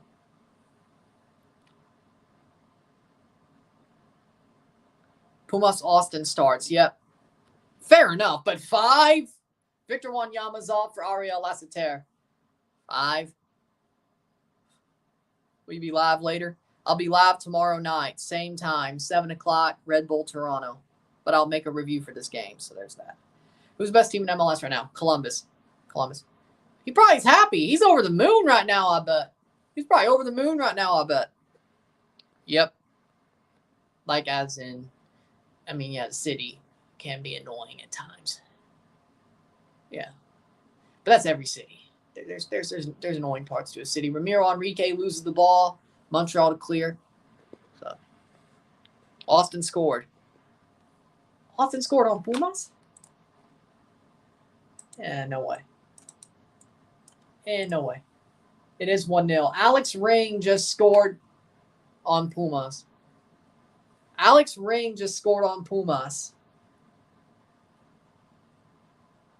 Have you played Red Dead Redemption 2? No. Plays forward. Cartagena shot wide. Not played Red Dead Redemption 2. Alex Ring. Okay. Scored for Austin over Pumas. Well, that's something. Orlando nearly had a 4th. Yep, Cartagena just puts it wide, though. Well, there you go. Great 1-2 play by the Lions. Yep. Pumas scored. What? Oh, come on. Really? What the hell's going on? How many goals are in the water right now? No, they didn't. You lied. Gonna play GTA 6 when it comes out next year? Probably not. Will Montreal score? No. I'm kidding. Yeah, I thought so. Don't do that. 47th minute. Lions making the Super Bowl. You know what? I say they will. I think the 49ers will. I think the Lions will be the first seed in the NFC this year. I think they'll host the NFC title game. I think the 49ers will play them, but the Lions will make revenge or get some revenge, and they'll go to the Super Bowl. Lions going to the Super Bowl. Yeah, I'm going with it. Yeah. I think the 49ers are going to stumble a bit, especially if they don't trade Ayuk. I feel like Ayuk's the type of guy who's going to basically, how do I put this? To shake the confidence and morale of the locker room if they don't trade him. I think he's going to try to shake the team up, and not in a good way if they don't trade him. So, Chiefs. I want it to be the Bengals or Jaguars, but it's going to be the Chiefs.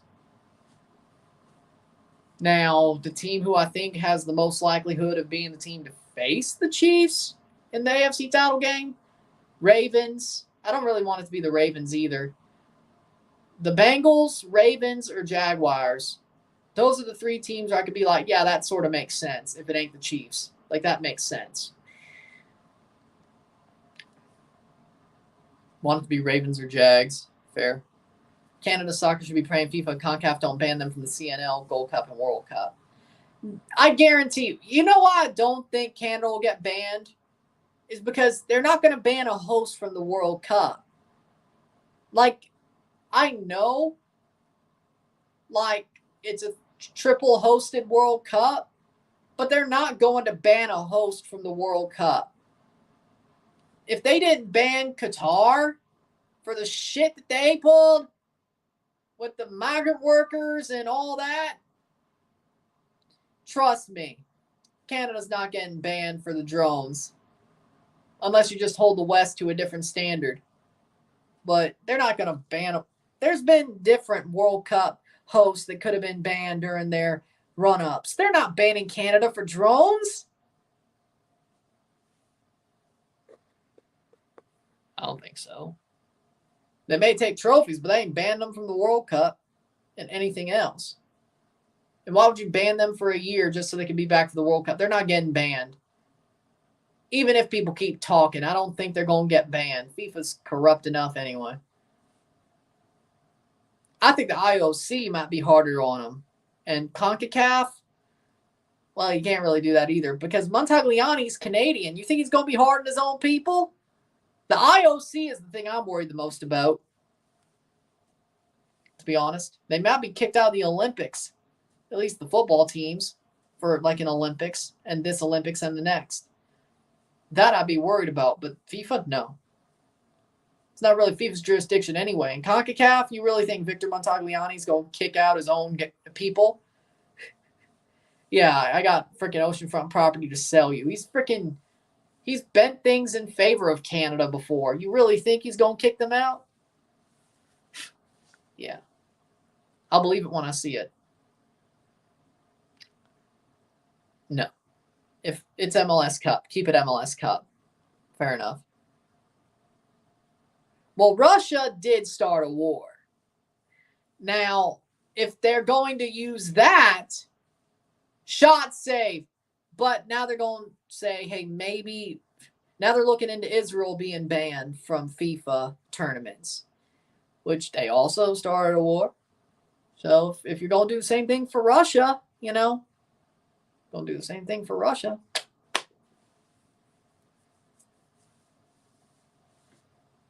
Going to do the same thing for Russia.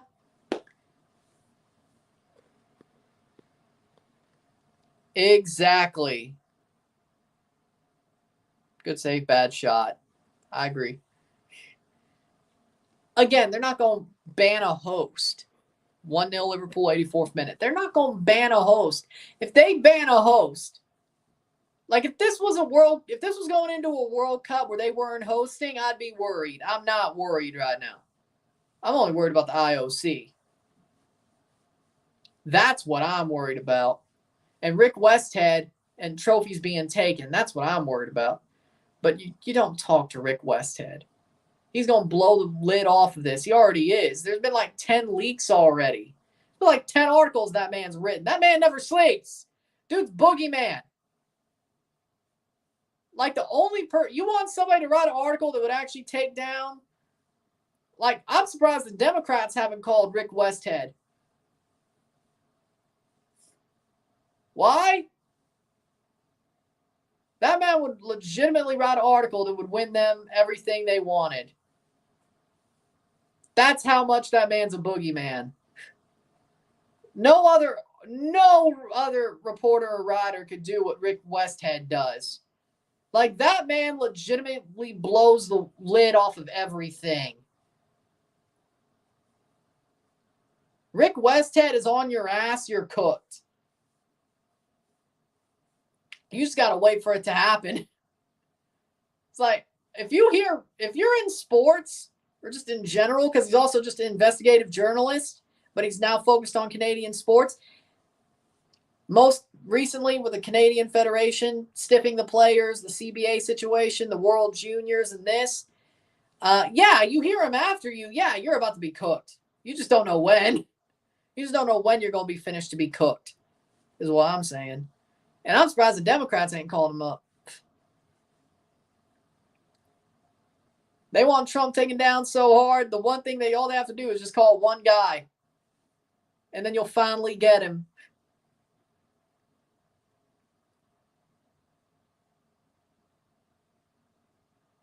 They are legitimately incompetent. Yeah, they are incompetent. I'm sure he has enough time, write his death note, end a certain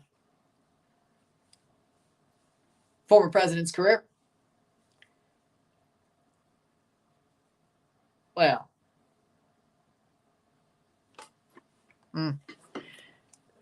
well, They already took care of Biden. I think he doesn't have enough time to cover all the incompetency of that side of the aisle. And besides, Republicans try to beat them at the ballot box. And libertarians too.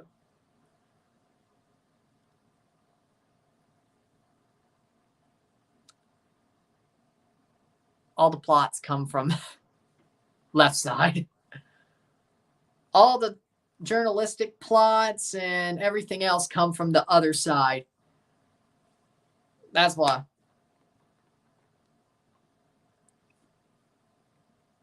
I'm not 35 years old yet. And besides, I'd rather be president. Why would I want to be VP? Why would I want to be VP? I'm not number 2. I'm never number 2. Besides, I'm not 35 yet.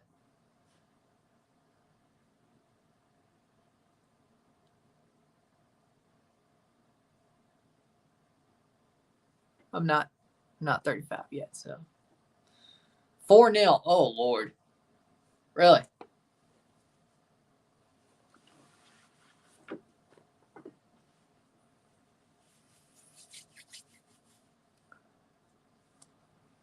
Over the top.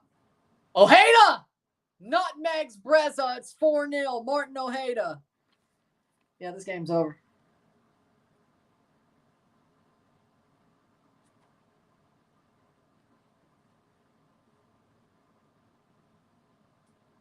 Cuatro a cero.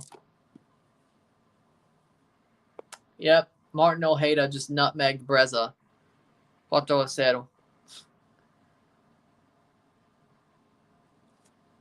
Well.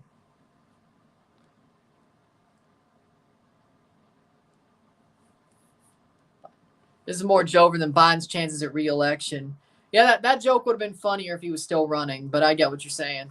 Joke would have been funnier if he was still running. Still 1-0 Austin. Oh, my God.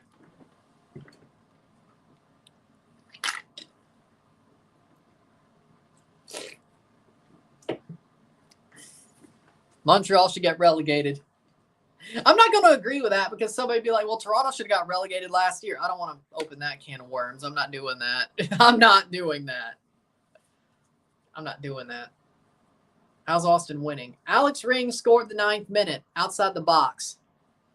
And they're winning. Austin, I guess, is somewhat good this year. Just when they're hot, I guess. Yeah. Yep. LAFC.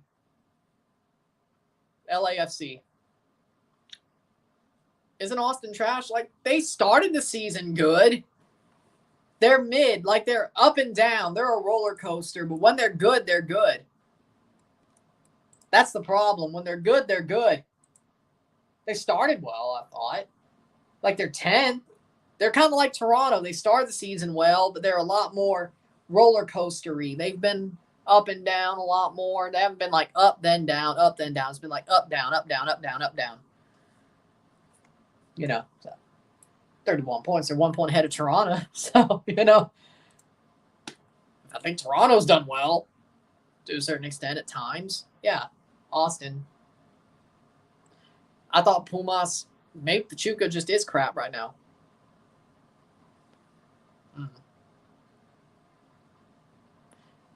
Pumas is better right now, but football is a weird sport, just in general.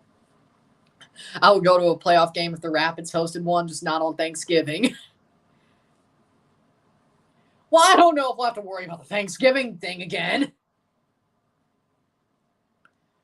You know what? I'm surprised that when it came down to, they didn't do the Thanksgiving thing last year. You know, when they could do it again, they didn't do it. And it doesn't, I don't know, maybe they will play on Thanksgiving this year. But you would think MLS season pass be like, yeah, we'll play a playoff game on Thanksgiving during the conference quarterfinals once we come back from the international break. You'd think they would.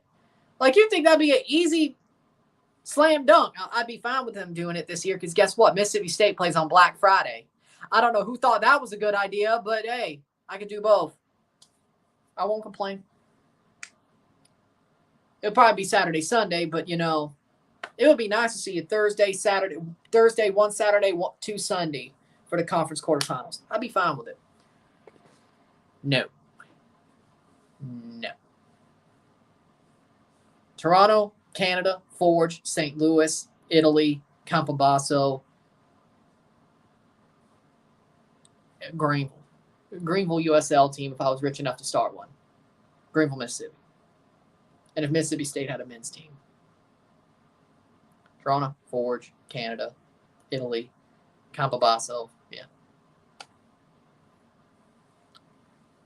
That's all I really would want. That's all I would really want. I wouldn't go to England. I would go to Italy, but I want a challenge. I want the Italian Wrexham. I ain't going to Inter or Napoli. I want a challenge. See, the thing about me is I want a challenge. The thing about me is I want a challenge. I want to be the insurgent. I want to be the one against the power, Because even coaching a team like Toronto or Forge or Canada, you're going to end up facing the powers. I want to be the guy who beats the power. I want the challenge. Which I guess the US would be the same, but I just don't want to. No. I wouldn't do it. No, I don't want it. I don't want it. I don't want it. I don't want it.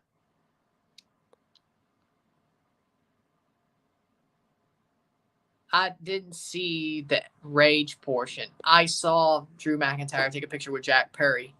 Interesting. Fair enough. Do you play Bama this year? State doesn't play Bama, no. I'm glad. Well, actually, that sucks. They probably would actually beat them this year.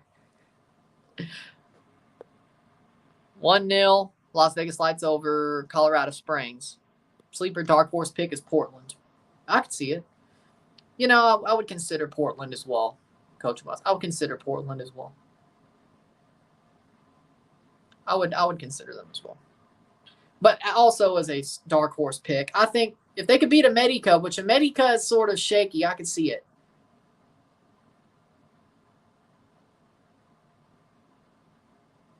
I could see them. I could see it. Imagine if we ever see Ring at center back again. Yeah, he's a center defensive mid, but you mean the USMNT or Austin? I know. Don't call him up, maybe. What's your favorite episode of Game of Thrones? The Mountain. Austin. Yeah, he's more of a CDM. The Mountain. The trial by combat. The Mountain. Squeezing out. Was that Pedro Pascal? Was the guy fighting the Mountain Pedro Pascal? I think I heard that. But yeah, when the Mountain squeezed that dude's eyes out in the trial by combat, that episode. That trial by combat was awesome. That was awesome.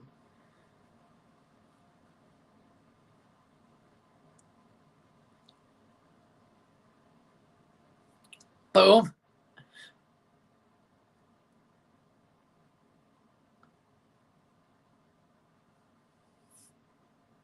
And I don't know why, but I don't know why this would be fitting, but somebody should throw the Mr. Frog sound. Like, I'm Mr. Frog. This is my show. I ate the bug. I ate the bug. This is the end. I love you. They should put that on. They should set that sound over the trial by combat when dude got his eyes pressed out. That seems so Mr. Frog coded. They should do that. They should do that.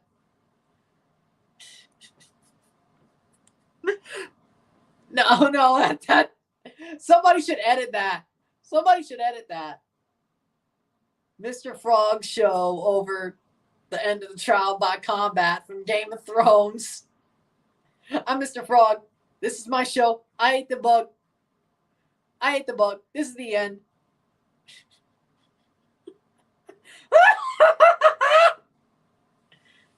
Ladero's off release Muriel.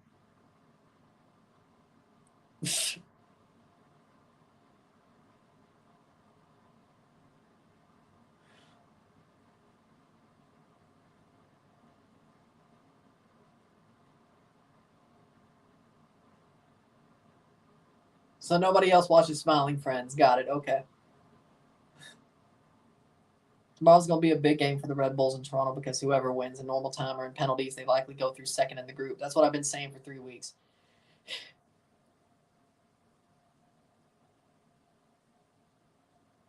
Nice.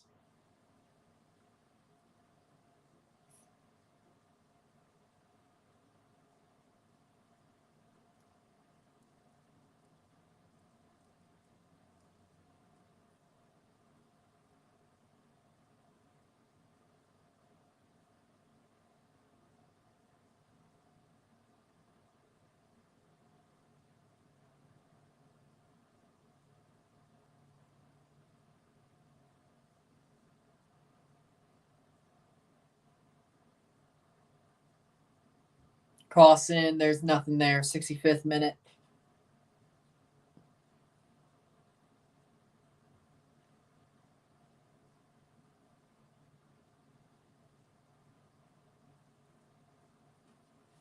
Portland Timbers on the license plate on the back. Habs on the front. That's pretty cool.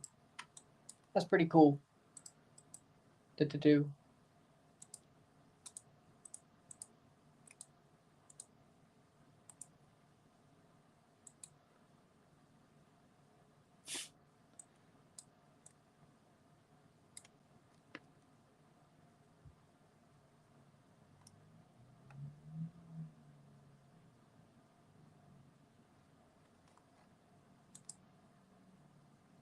66th minute.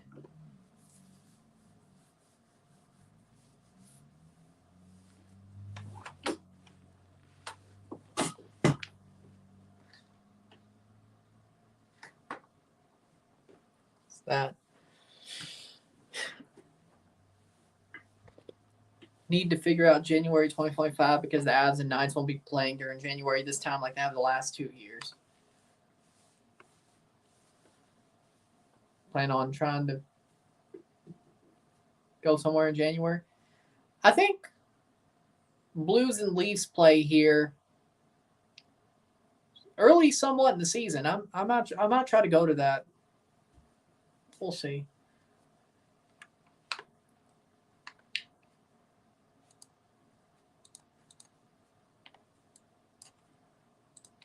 Let's see.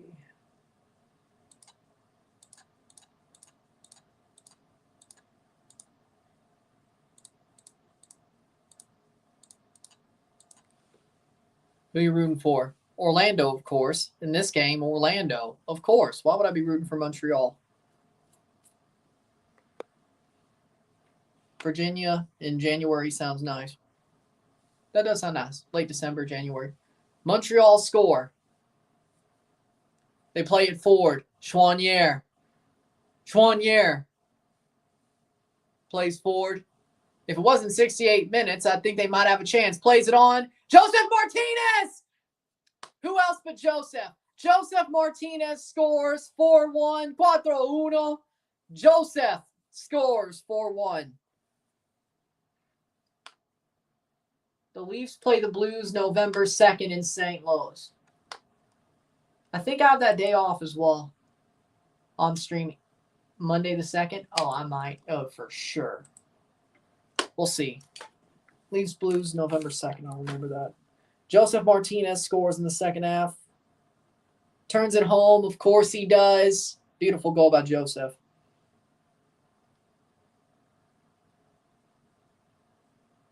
Maybe I'll vlog it too.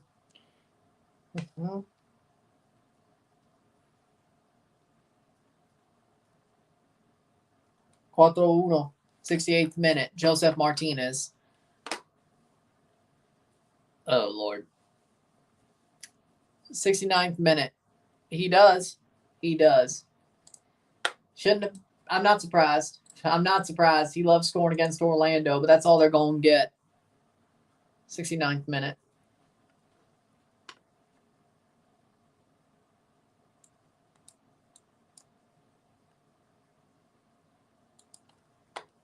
Ducks come here October 18th. I love Zegras, so I'll definitely go. Bartosz Schlich missed a PK for Atlanta. Oh, my God. Atlanta can't catch a break, can they? Those modern Mighty Ducks unis are beautiful. Oh, I agree. I want an orange one. Like, I want an orange one of the new Mighty Ducks jerseys. That's awesome. And I like the color orange. Even a T-shirt with it, but that's awesome. Like, I'm glad they went back to the Mighty Ducks colors. And to be honest, I got to do the review of this, so no. I'll watch LAFC Tijuana. Will I watch it like after I'm done with my video? Yeah. Will I be live for it? No. Zegras orange, the white one as well. Heard rumors that CONCACAF is planning to host some of the 2014 Gold Cup games next summer in Canada or Mexico too. See, that's another reason why they wouldn't ban Canada. But it'll be nice to see it. But I also hope that, well, if Canada's playing, Canada's probably going to play 2 or 3 of their games in Canada. Shit. Now, if Italy plays Japan and St. Okay, yeah, that'd be awesome. If Japan, Italy, or Canada plays in St. Louis or Kansas City and they play each other, that would be nice. Even Columbus, but that's more of Eastern, but St. Louis is west of the Mississippi, so that's probably West Coast. But then you still got the freaking Canada games, which there won't be no Club World Cup games. They could still go with Toronto. Bugaj is on for Montreal. They make 2 subs. 71st minute. So, who won for Bugaj? Must be new. Kings ones make the Kings look less trashy aesthetically. As for play, they're still a mid-team. Yeah, they're sort of they're mediocre. Like they're in the playoffs, but they're mediocre the past 2 years. But that's been better than horrible. 72nd minute. Card penalty. Which side? How behind am I? Bugaj on the ball. Orange card. Pumas is happy now. Oh. The Pumas game was a red card. Yep, Austin got a red card. 34th minute. Is Bukari? Nope. There's a red card. A second yellow. Well, if it was a yellow, it's Osman Bukari with a second yellow, I guess. Yeah, that would make sense. 72nd minute. Red for Austin. Knights come November 22nd.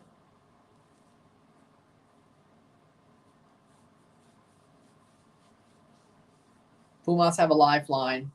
Get it done! Blocked.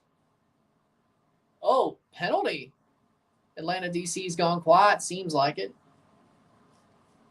If they go to penalties, I will try to review or be live for the shootout as well once this ends. But there's a penalty for Montreal. Montreal have a penalty in the 73rd minute. Joseph Martinez going for a brace. Bad tackle by Araujo. And this might be 4-2. This game might not be over. Orlando might just choke. There's time. Luckily for them, they got the goal in the second half as well, which I said that probably make it way harder if they did, which I said they'd get a fourth. But it's 4-1. Let's see if Joseph Martinez scores a penalty. He loves scoring against Orlando. Let's see if he does it. Joseph for his second goal of the night and the tournament. Joseph, saved! Saved by Gaese! Well, he had him red. Of course he did. Shot blocked. Missed. Missed by Joseph Martinez. You normally don't see that. You normally don't see that. He had him red. 74th minute. Yep, that's the game probably. That he needed to score. If they wanted a chance, I would think so as well. Yes. We'll find out very soon. If I can make a video about it, I will. But at the time, I will. But let me also say,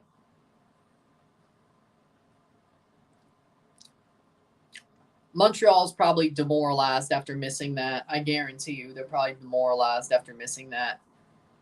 That's game over. And if Orlando scores here, which they could, Torres plays it on, shot blocked. Ramiro Enrique cleared away. I'm going back to watching Austin Pumas now. 74th minute, 4-1, 4-1. Osman Bukhari had a second yellow. That's what led to the, yep. Yeah, that's what led to the red card. Will we see a touchdown? I don't know. If they would have scored that, maybe. Corner. You got time.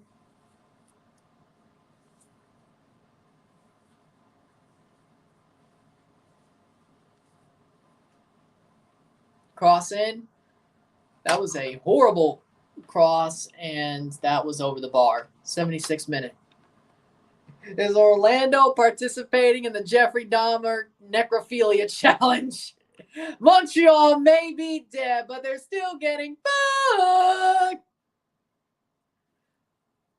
Jeffrey Dahmer is taking his seat.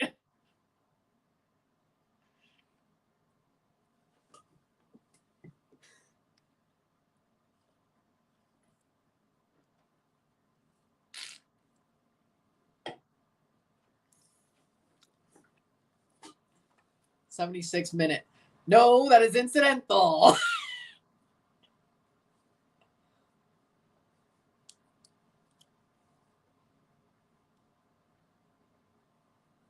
'76 minute.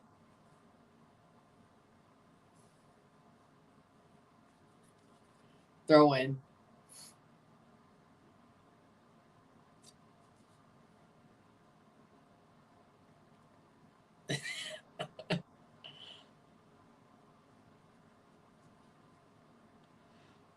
Ojeda plays on. Oh, nice block, but it's still with Orlando. The Dolphins paid over $200 million for Tua.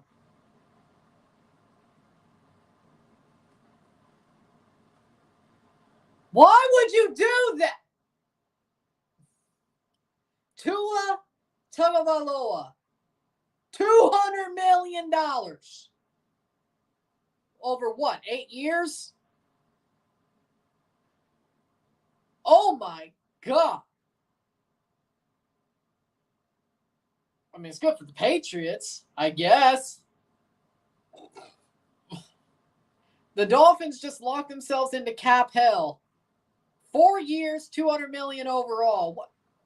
50, 100, $50 million a year for Tua. The man who nearly had his career ended by concussions. You're giving him $50 million a year.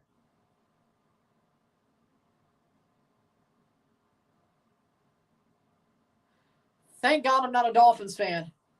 They're in cap hell, and they're going to give Tua $200 million, $212 million. Stupid. 369, $53 million a year. $53.1 million a year. He's not that good. I hate to tell you, he's not that good. But yeah, he has Tyreek. Good for you. Anybody can play well with Tyreek Hill. Freaking Mac Jones would be an all-star, a Pro Bowler with Tyreek Hill.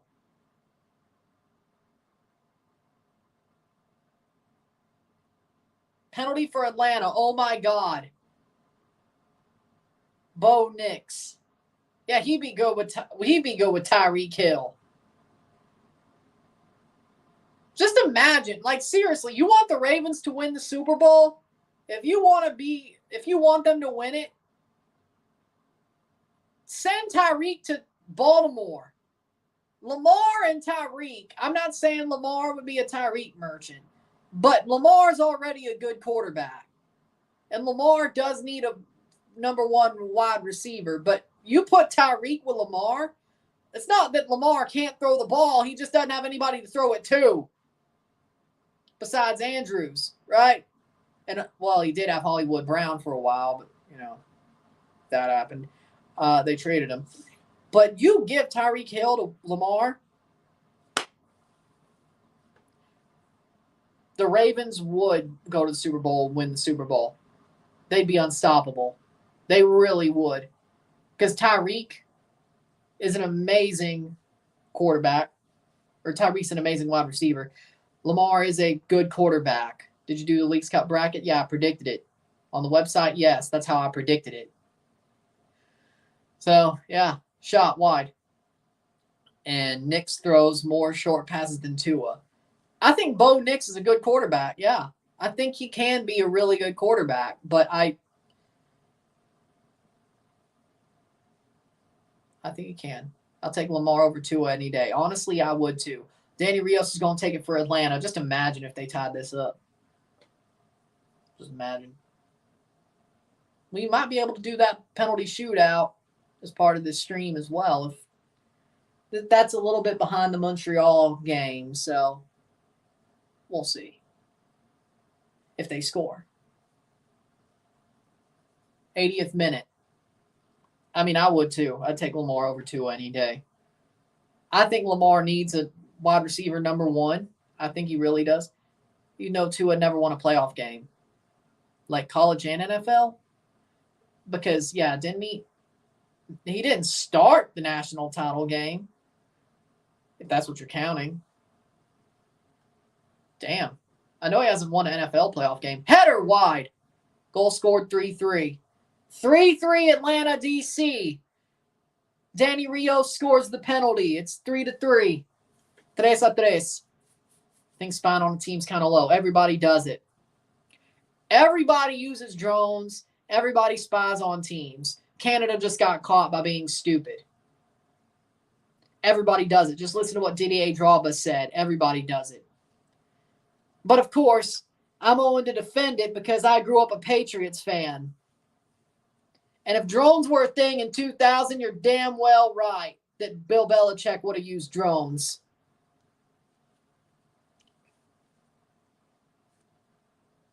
Like, can I really say, I mean, I get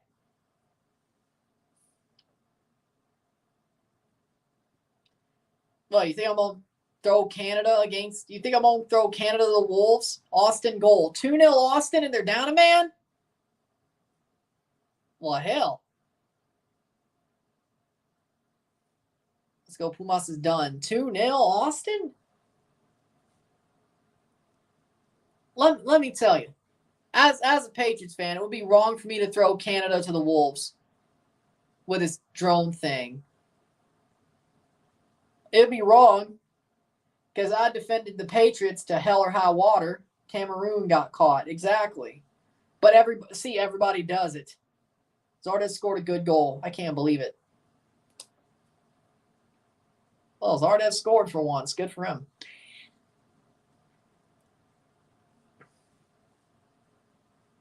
I'd be a hypocrite if I didn't throw Canada under the bus. Or if I did throw Canada under the bus. Sakata and Freeman coming on for Orlando. How we doing, Sean?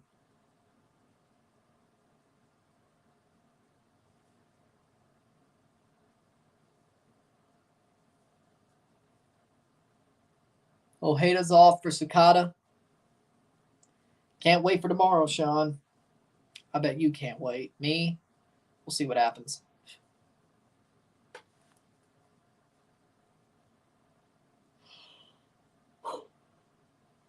Who else? Put your heads back down. How long is this stream? Well, it'll probably be about 2.5 hours.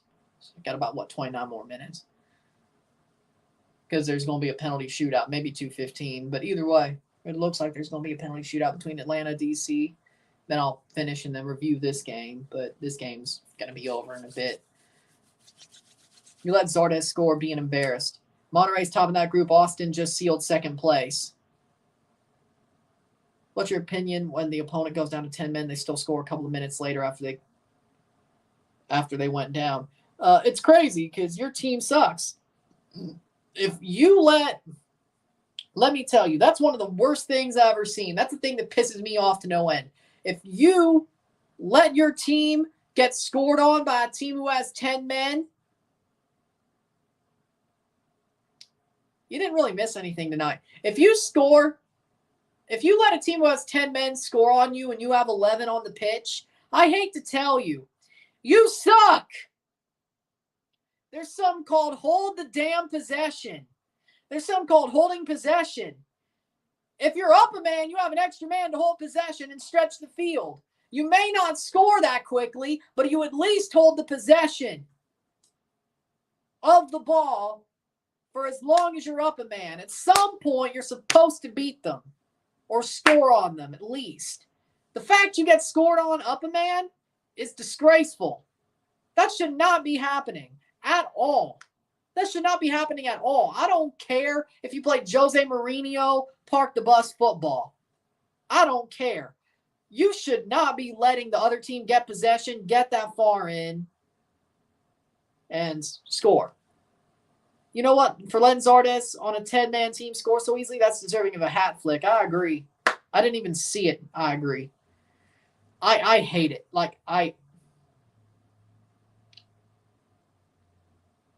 Head tap for dunking in basketball. It's still pause here. Well, that's true. That works too, but I'll go with a hat flick. I'll stick with my thing. But I get it. Ron, what Red Bull game should I go to? I missed the Cincy game because I thought we would lose. Toronto. I think you'll see a winner. If you get tickets for tomorrow pretty off rip, you'll probably see a winner. I don't know. Hat flick sounds better exactly. My blood, if I was coaching a team and they get scored on by a 10-man team and they're up to 11, my blood would boil. You better hope you turn that game. You got a game tomorrow for your team. Okay, well, I don't know which game to go to then. But I don't know your schedule, your team schedule after Toronto. Did you see LeBron looking like Washington crossing the Delaware? I think I saw that meme. But send a video. Pumas got one back. Well, good. That's what you should be doing. Send a video.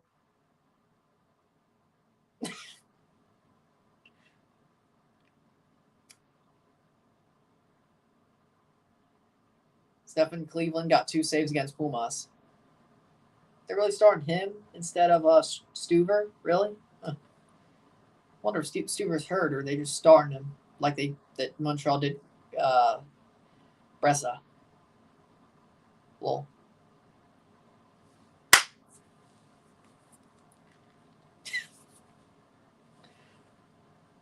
Stuver mishandled the cross in the box when he tried to save it. 15 goals so far? Yeah. Good night. Best MLS team or the best Liga MX team? I think we already saw the results, though. Oh, they're reviewing for offside.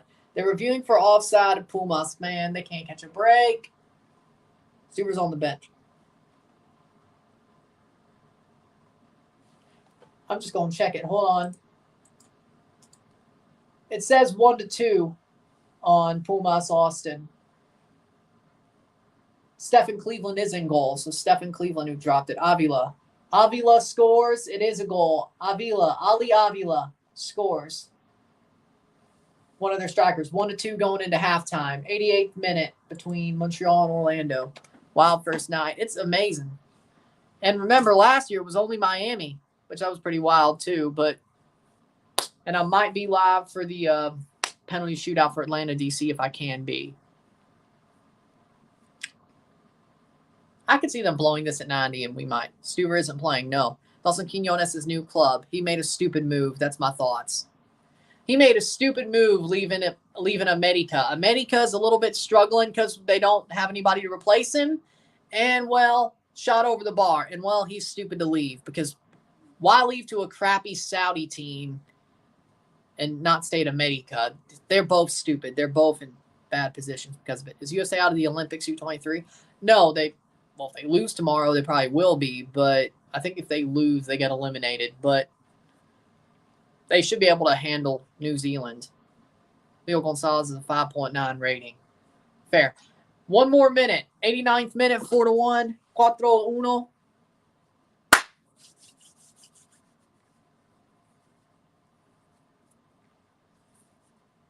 Great, then we'll actually lose to Toronto because Tolkien's out. I don't think you have to worry about that. If you lost to Toronto just because John Tolkien's out, we got Richie Larea and Jonathan Osorio. Trust me, it's not that obvious. If we win, great. That might have something to do with it, but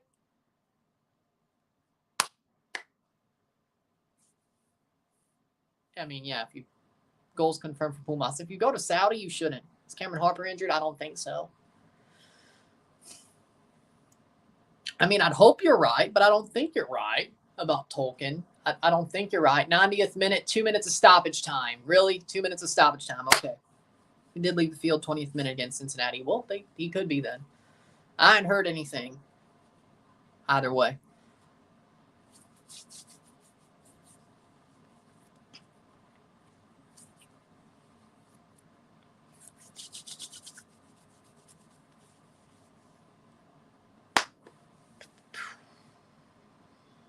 Plays it forward. Blocked. Shot by Kokoro. Nothing there. Halftime that's manageable now for Pumas. 5 minutes of stoppage time for Atlanta, D.C. All right. Oh, what a tackle. Chouanier goes down in the box. Corner. 1 minute to go. Or 1:10 to go.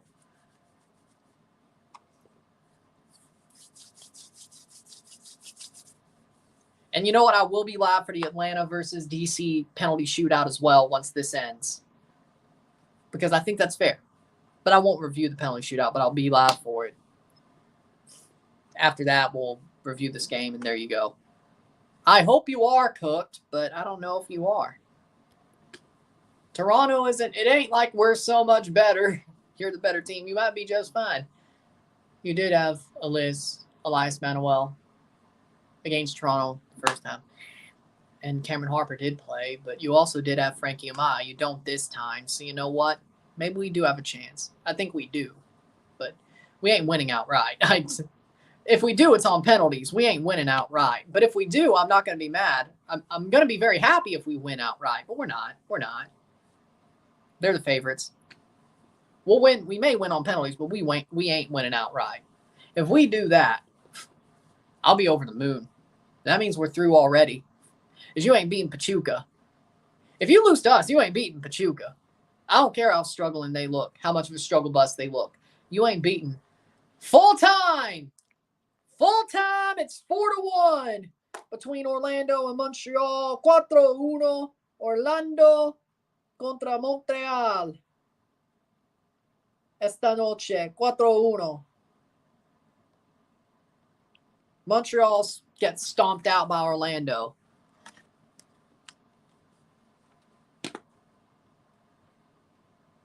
Okay, so now we're going to move it to the Atlanta game for seconds because we know there's going to be penalties. Full time, 4-1 Orlando. Let me get the stats here of this game while we're waiting for the penalty shootout to start. 3 minutes. Atlanta crosses in. They could win it here. Shot over the bar.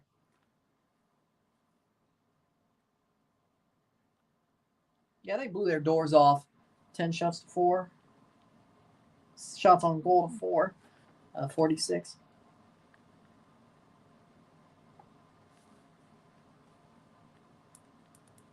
Passes.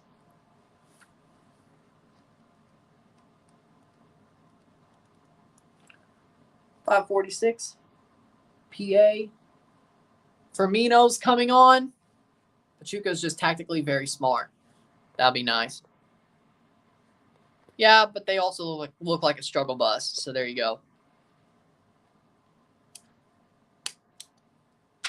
They probably will. Josh Cohen's playing his goalkeeper. Well, good.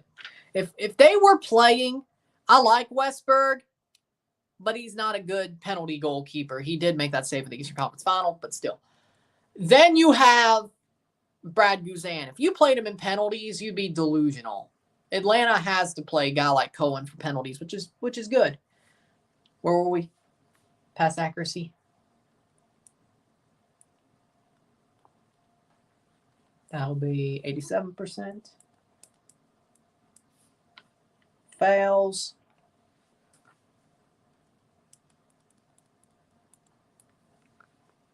Probably.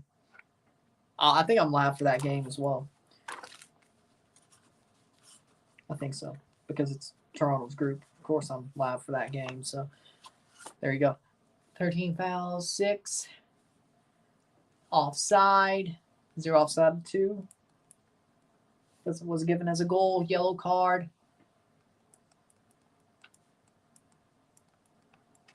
Corners. 7.5 with 4 saves for Alex Bono.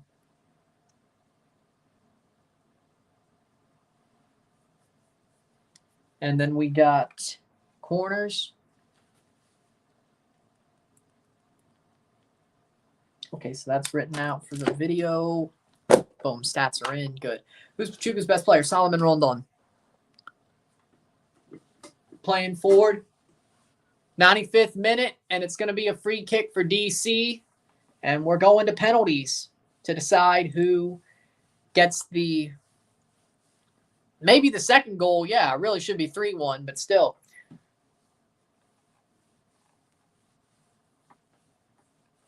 See how this shootout goes. It should have been 3, not 4. I will give him that. But they still got owned anyway. 3-3. And for the extra point, they both have 1 point. The penalties for a second point to have the lead points-wise. Man of the match, 2 goals, Jared Stroud. But we're going to penalties between Atlanta and DC. And we're going to see how that turns. So we'll finish this, then I'll review the Orlando-Montreal game. So let's see how it goes. Sit tight, be back. Short break, sit tight, be back.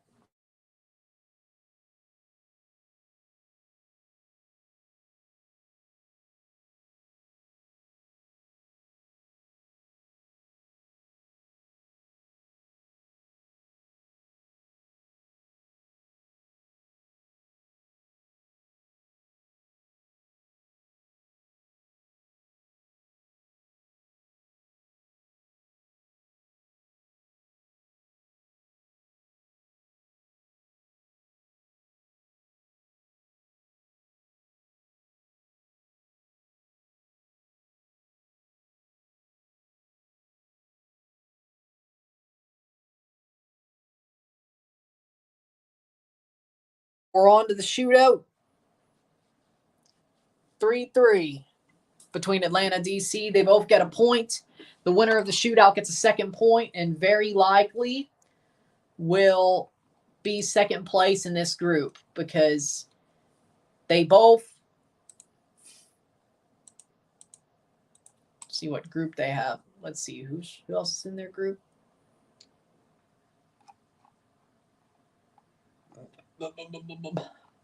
Santos. Yeah, Santos Laguna probably will get out of the group. So basically the winner of this shootout will end up being second place. The loser will end up being third, and Santos beats both these guys. Simple. So, and DC plays Santos, and then Santos plays Atlanta.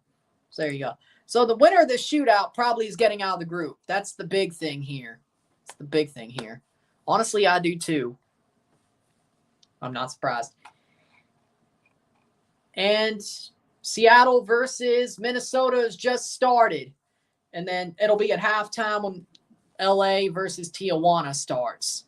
But we got a penalty shootout here. Can Josh Cohen win it for Atlanta? And then after this is over, I'll review the Montreal-Orlando match. I'll get that up, and there you go. Then I'm going to eat some hash browns for supper after this, after I'm done with all the content. I'm going to eat some hash browns. Patties.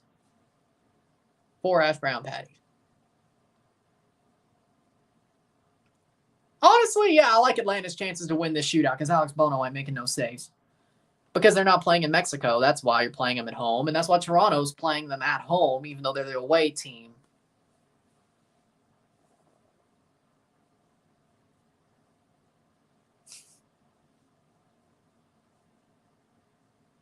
Man, if Alex Bono makes some penalty saves, I'm going to be freaking pissed. If this man wins a shootout by making saves, I'm going to be pissed. Like, I'm legitimately going to be pissed.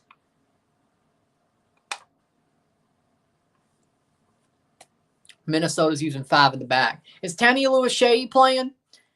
That's my big question. Actually, I could look right now. I have Fought Mob up. Timu Pukki is starting over Tania Lewis-Shea. What dumbass shit! Yeah, no, Toronto should trade for him. Yeah, no. They're going to do this. I guess they're trying to get him used to being the backup to a DP striker. What are you doing? Yeah, let's trade. Yeah, trade Owusu for a Lewis-Shea. I don't care. No. Trade Owusu for a Lewis-Shea. Do it, please. God. They're going to take that deal. They're stupid enough to do it. Send them. Send the deal. Send a deal. Send a video. Penalty shootout here. Here we go. Mateus Klitsch to start it off against Josh Cohen. DC starts the shootout. Here we go. Shootout is beginning. Winner gets the extra point and will probably get out of the group stage because of that. I don't see Santos losing to either of these teams or even losing a shootout to one of these teams. Well, yeah, then you got goal differential, so we'll find out.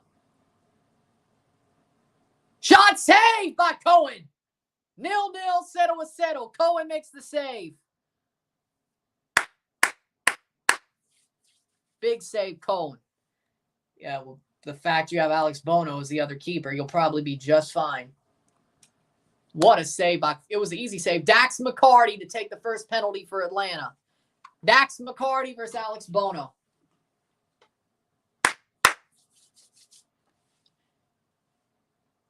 Dax McCarty looking to open the scoring.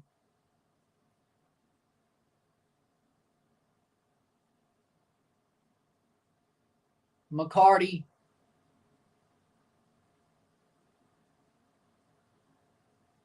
I don't know why Dax McCarty be your first penalty taker, but when you get rid of your two best players, yeah, I guess so. Dax McCarty. Short run up, takes the shot, goal, 1-0, 1-0. Easy goal by Dax McCarty.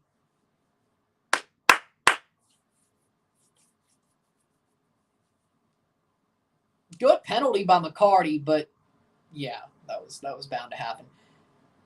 Next up is Christian Benteke. Can he tie the game up?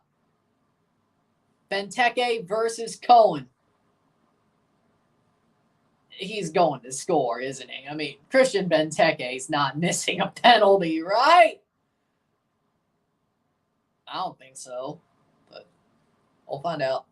I don't think so, but we'll find out.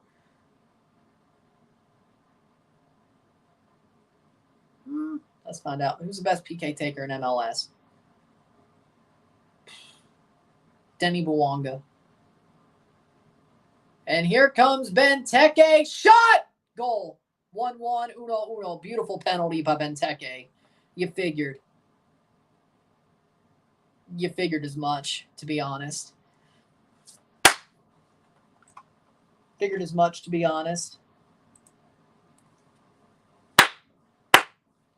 Free Baja Blast Freezies this Monday. That sounds pretty good. And we got coming up for Atlanta to keep the lead, maybe, Brooks Lennon. Lennon to take a short run up. He's taking a short run up. Lennon, shot, saved, 1-1. That was a horrible penalty, though. That was a legitimately horrible penalty. I don't know what he was trying to do there. Evander's very underrated at penalties. There you go. But Lennon misses. What a horrible penalty. That's not even Alex Bono making a save. That's just a horrible penalty.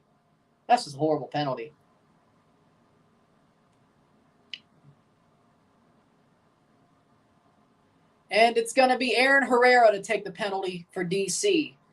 To take the lead for DC is Aaron Herrera. My God, this is a horrible shootout so far. One missed penalty each, with the third penalty for DC to be taken. Aaron Herrera, the Guatemalan international. Versus Cohen, goal. 1-2, 2-1. Or 1-2 for DC. So to tie it up is Atlanta. Perfect penalty by Herrera. Perfect penalty by Herrera. It is 9:17 p.m. Central. We got Firmino coming up. Firmino to take the pen for Atlanta. Just got subbed on. So I guess he got subbed on for pens. Let's see what Firmino does.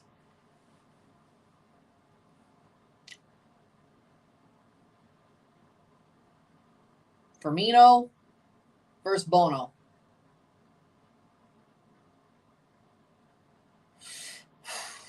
Firmino, goal! 2-2, 2-2. Tied back up. Firmino gets it. Good penalty by Firmino. Good penalty by Firmino. Beautiful. Nice.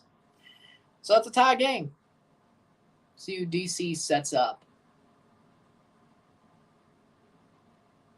We got Christian Diome.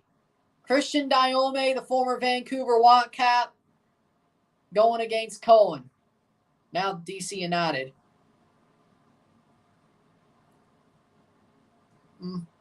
Let's see. Be a short. No, he's going to make it a long run up. Diome goes a little bit to the left. Diome versus Cohen. Diome, stutter step, goal. Just under the hand of Cohen. It's 2-3. 2-3. Little bit of a bad penalty, but who's better, Prime Vela or Prime Ricky Puig? Vela. Saba for Atlanta to take a penalty. If Saba scores, yeah, MLS Next Pro rules, and extra point if you win the shootout. It's the same as last year's, and straight to penalties for most of the tournament and the knockout stage as well. I think the final might have extra time, but for the rest of it, straight to penalties. Everything's straight to penalties except the final, I think. Saba, goal. Stutter step and goal. 3-3, 3-3. Saba.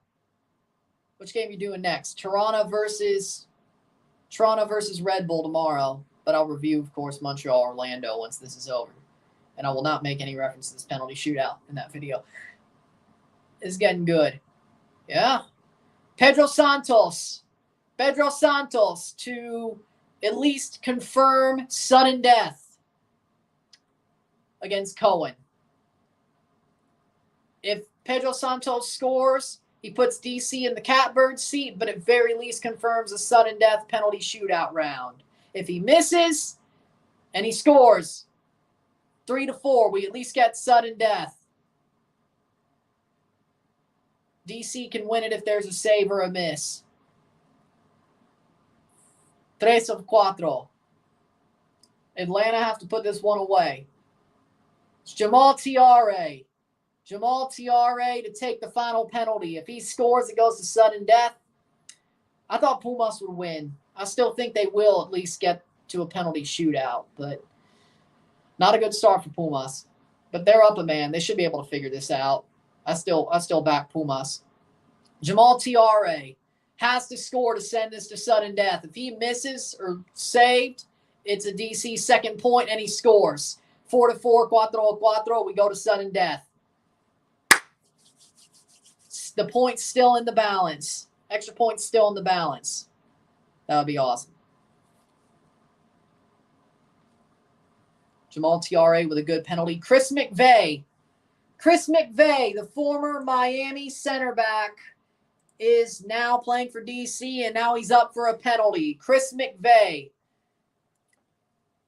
Cohen versus McVeigh to start sudden death.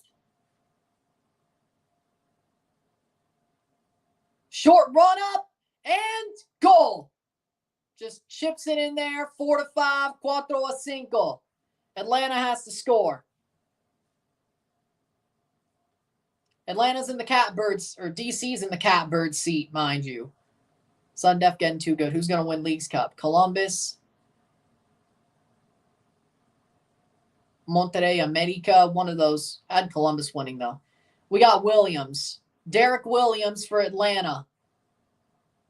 Will he keep this game alive? Derek Williams Long run up, shot, goal. 5-5, 5-5. Game's still alive. DC has the penalty. This year's Leagues Cup's hard to predict. I agree. For some reason, center backs are just really good at penalties. Liga MX's winning this, just watch. Atlanta's still alive. Gabriel Pirani coming up for DC United. Gabriel Pirani, who came on in the 87th minute, so he might just be a penalty sub as well. Gabriel Pirani, 5-5, 5-5. Does he keep DC, put DC back in the catbird seat? Or does Atlanta get a chance to end this with their next kick? Let's see. Can Cohen make a save or will there be a miss? Pirani. Pressure's on. Goal. Far corner and in. 5 assists. DC. In the catbird seat once again for DC. But what a laser of a penalty. Bartosz Schleich up for Atlanta. To have to keep them alive. He has to keep them alive. He has to score. Bartosz Schleich. The Pole. Schleich versus Bono. Schleich with a long run up. Oh, what a save! Alex Bono makes the save. 6-5, and DC gets the extra point. 5-6. What a horrible pen by Bartosz Schleich. And the ref is blowing his whistle. Wait. Whoa. What's going on?